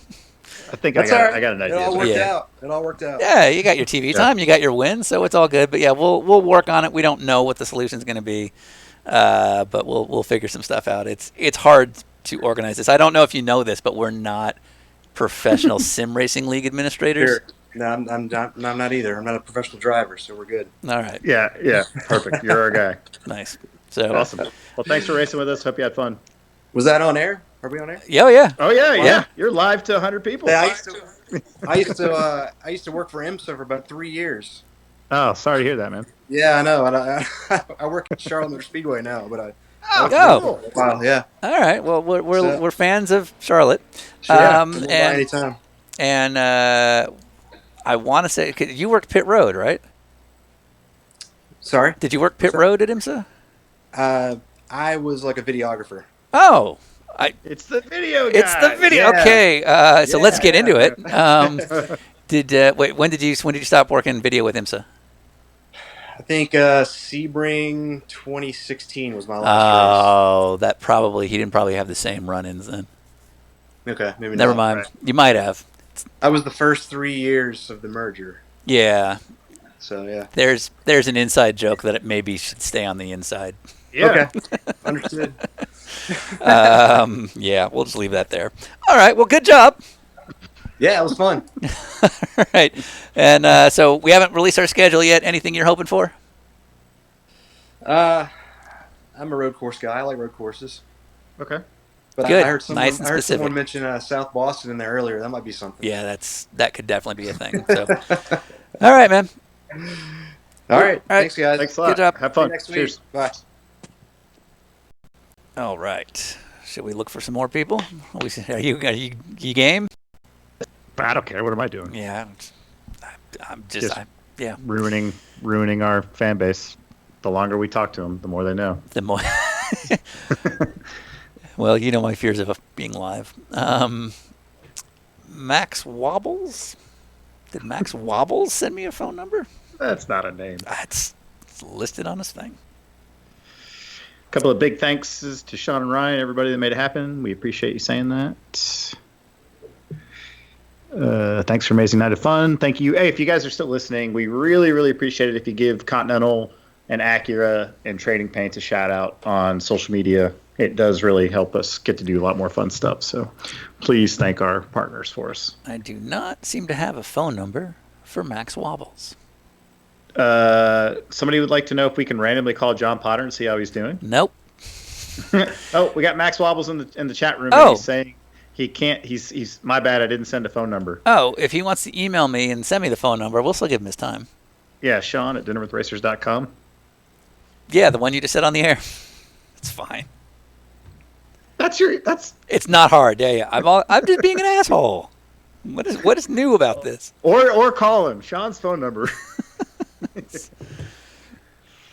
should just give out Buckler's phone number. I'll put this on the air. I don't mind. It was something I always tried to convince Potter of for April Fools, and Potter didn't. He was like, always thought it was funny. Didn't want to get involved in our nonsense. Right. I always wanted to announce and go big with like a press release and a whole thing announcing a new unfunded driver search. Right. That Magnus was revealing. And it's whole like, if you don't have sponsors, call me. We're going to pay for it. Yeah, we're going to pay for it. There's going to be a whole thing, and then the email us here button would be a link to Kevin's email. Right. That was it. Always was my dream. But some dreams are, I guess, not attainable. But no, we're not going to call John. Now, that's not because of any bad reasons. John, and this is not a bad thing at all, but John genuinely likes his privacy. Yeah. So I don't think. Yeah. So I think just like, hey, John, you're on the air.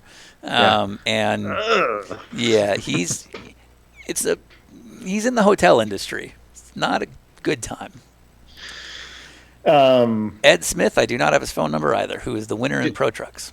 Did we ever tell the story about us sponsoring TRG's GT3 car at Daytona? We did. Should we call Tim Pappas? No, he's going to be like, I didn't do that. Oh, he'll tell it. I think he would. So it was Devin that was supposed to email me, right? Wobbles, Max Wobbles. Oh, Max Wobbles. Okay. The easiest name in the world to remember. Wait, did we already talk to Devin? Am I crazy? Or was Devin the guy who didn't send me his phone number? Oh, so Devin just sent me his phone number, like just now.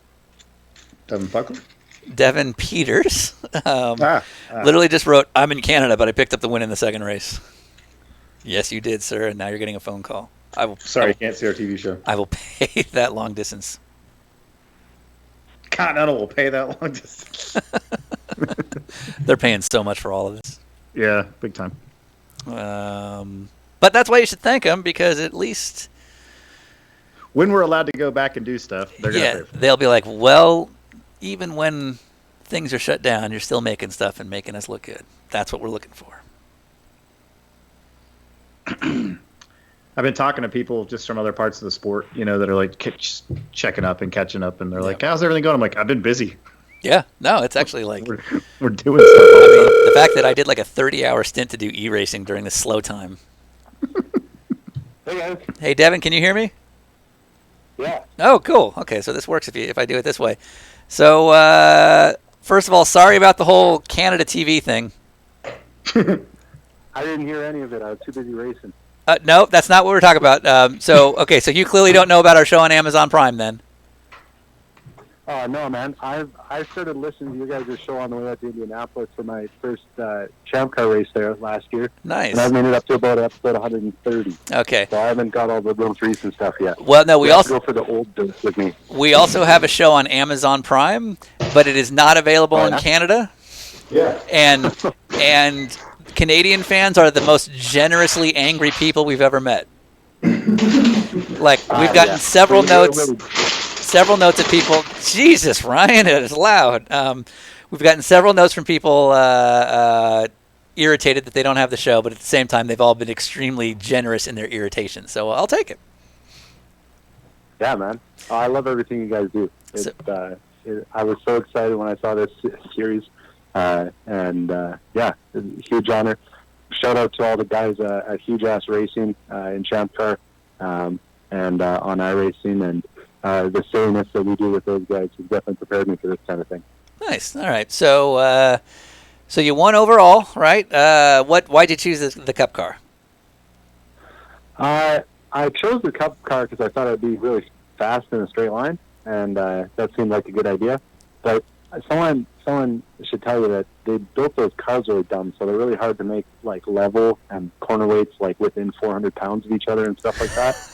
So yeah, it was a pretty big struggle to get it around the lap, but it was rewarding. Right. Cool. All right. So any big battles? We didn't really. We spent way too much time looking at people's paint jobs, and we didn't pay any attention to the race.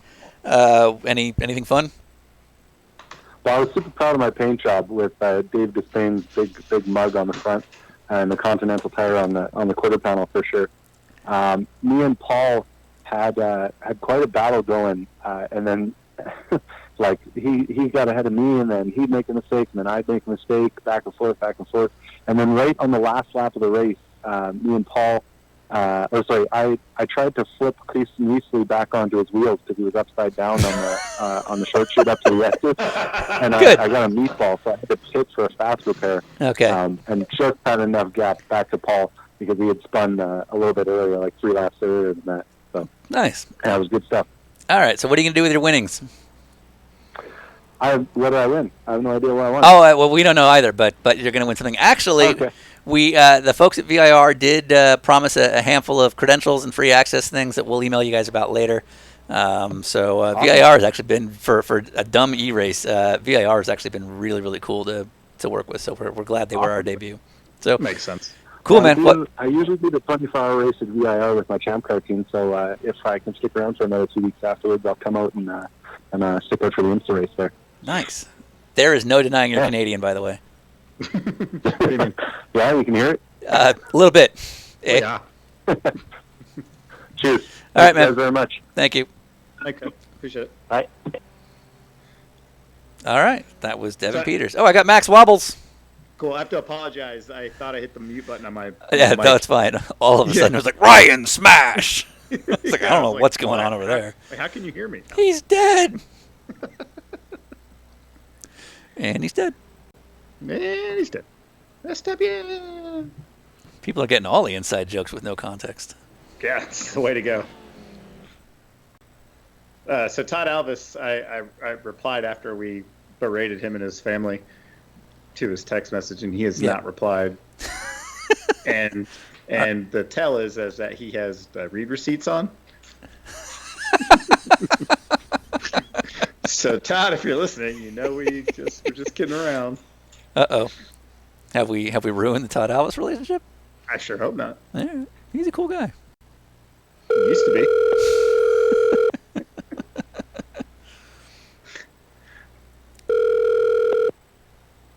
Hello. Max Wobbles. This is him. Well done, sir. You're on with Ryan and Sean. Hello. It's an honor, right? Yes, quite an honor. Good. Okay. Very Good. happy Just want to get that out of the way. Making sure we're on the same page. I can hear the excitement in your voice for your big win today.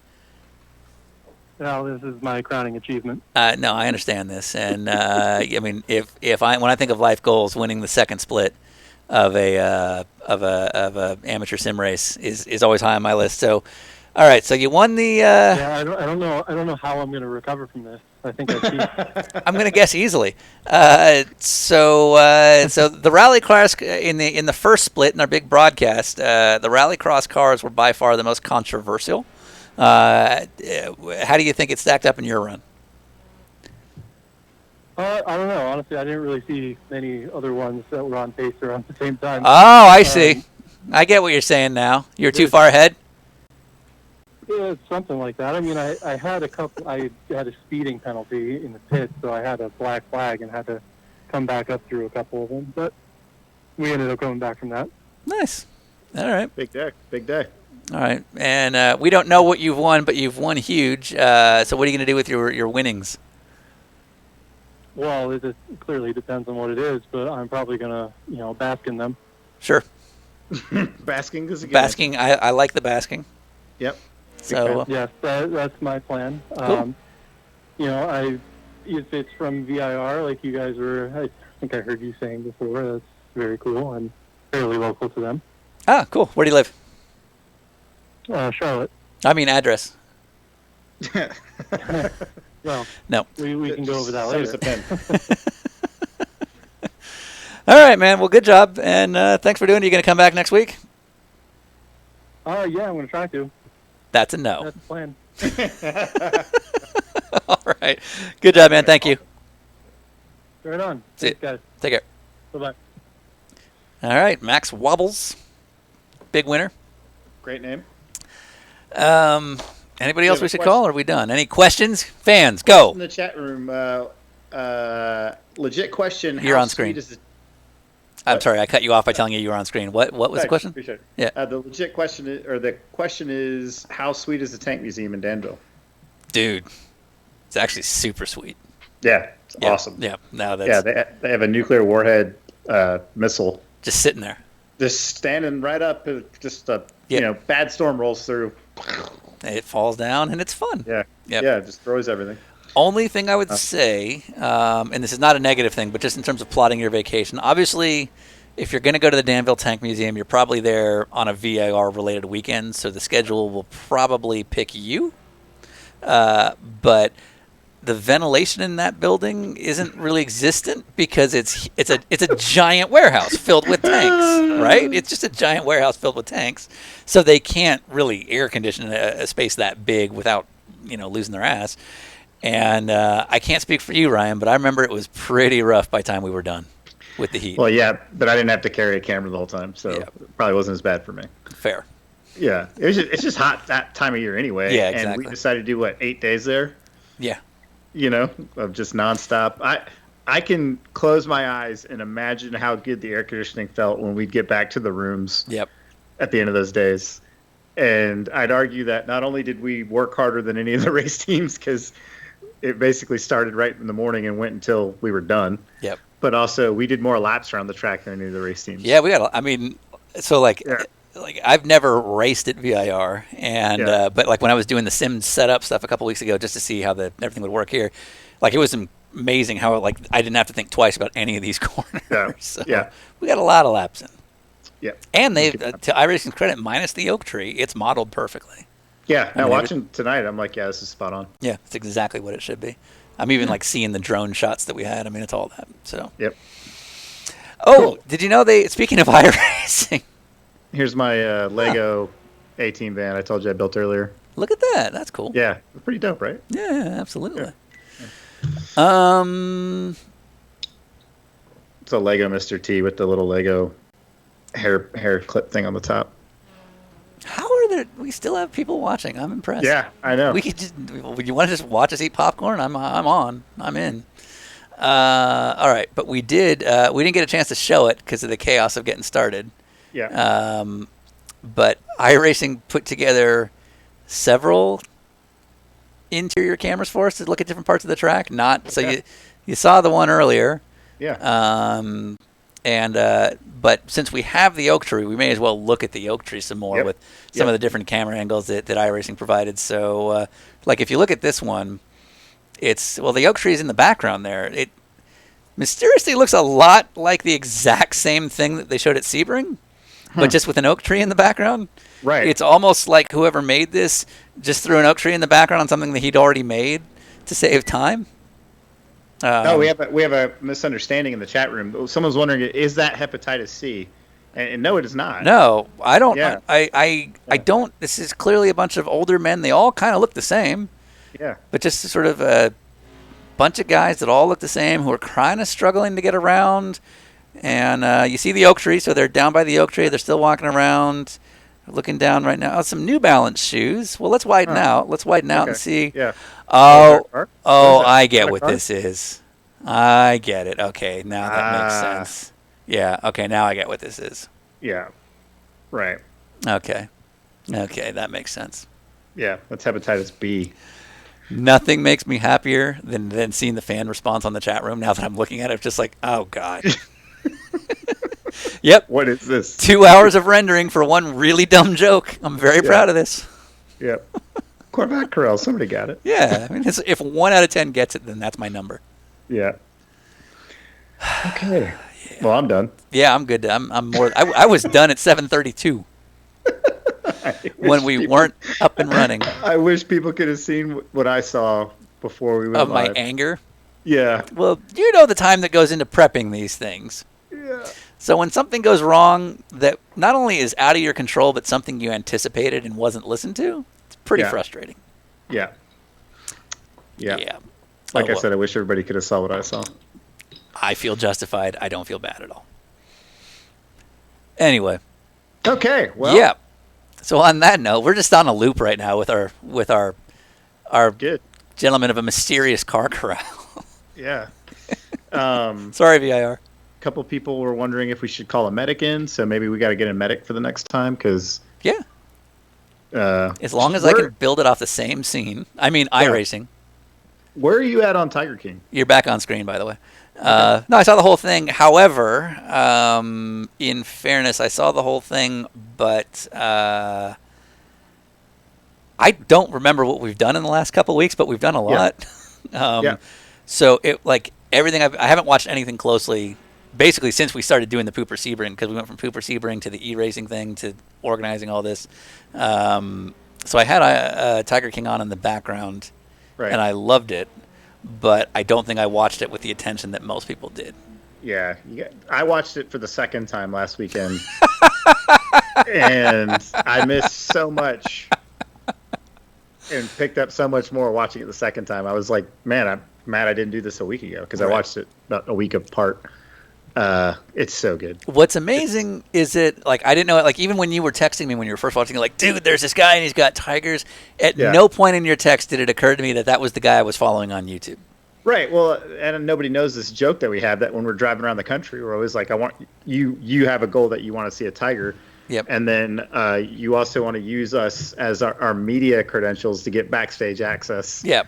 So to said Tiger. I think this is the first time this has ever been public to all 137 people watching. But ever since I'm going to say season 2, I've wanted to use our media prowess to pet a tiger.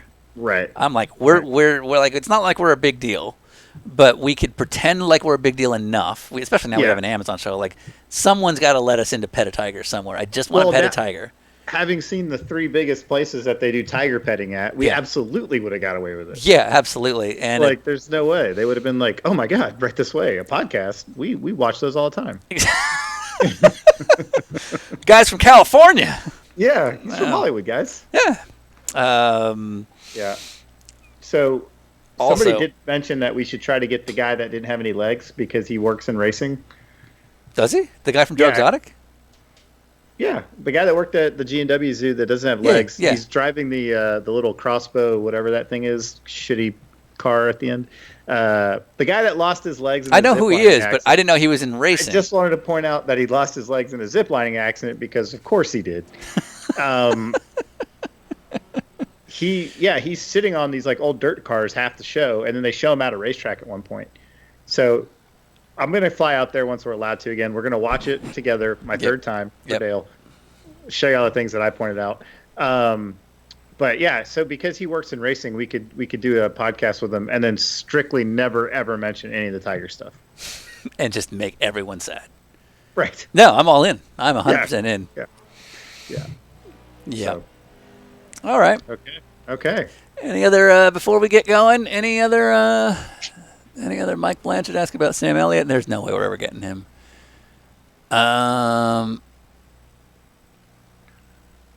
See, Max Wobbles is like, he's got the dirt track cars. See, they know. Yeah, they know. All right. I think on this note, it's almost 11 o'clock where you are. Yeah. So I think we'll call it. So thanks again to Dave Despain for doing what he did. We'll be back next week, or we won't. Hopefully we'll have a little bit smoother beginning, but I think once we got going, it was about what it was supposed to be. And sure. Thanks y'all for watching. We'll come back bigger and better next week. We'll have a full schedule out pretty soon. And that's all I got. Ryan? Thanks again, Continental Tire, Acura, Trading Paints, everybody that's supporting us, and please seriously keep tagging them on social media, tagging us, and your liveries are hilarious. We love that. So please tag us in that stuff so we can share it and show off all the fun stuff you guys are doing. Thanks a lot, guys. Goodbye.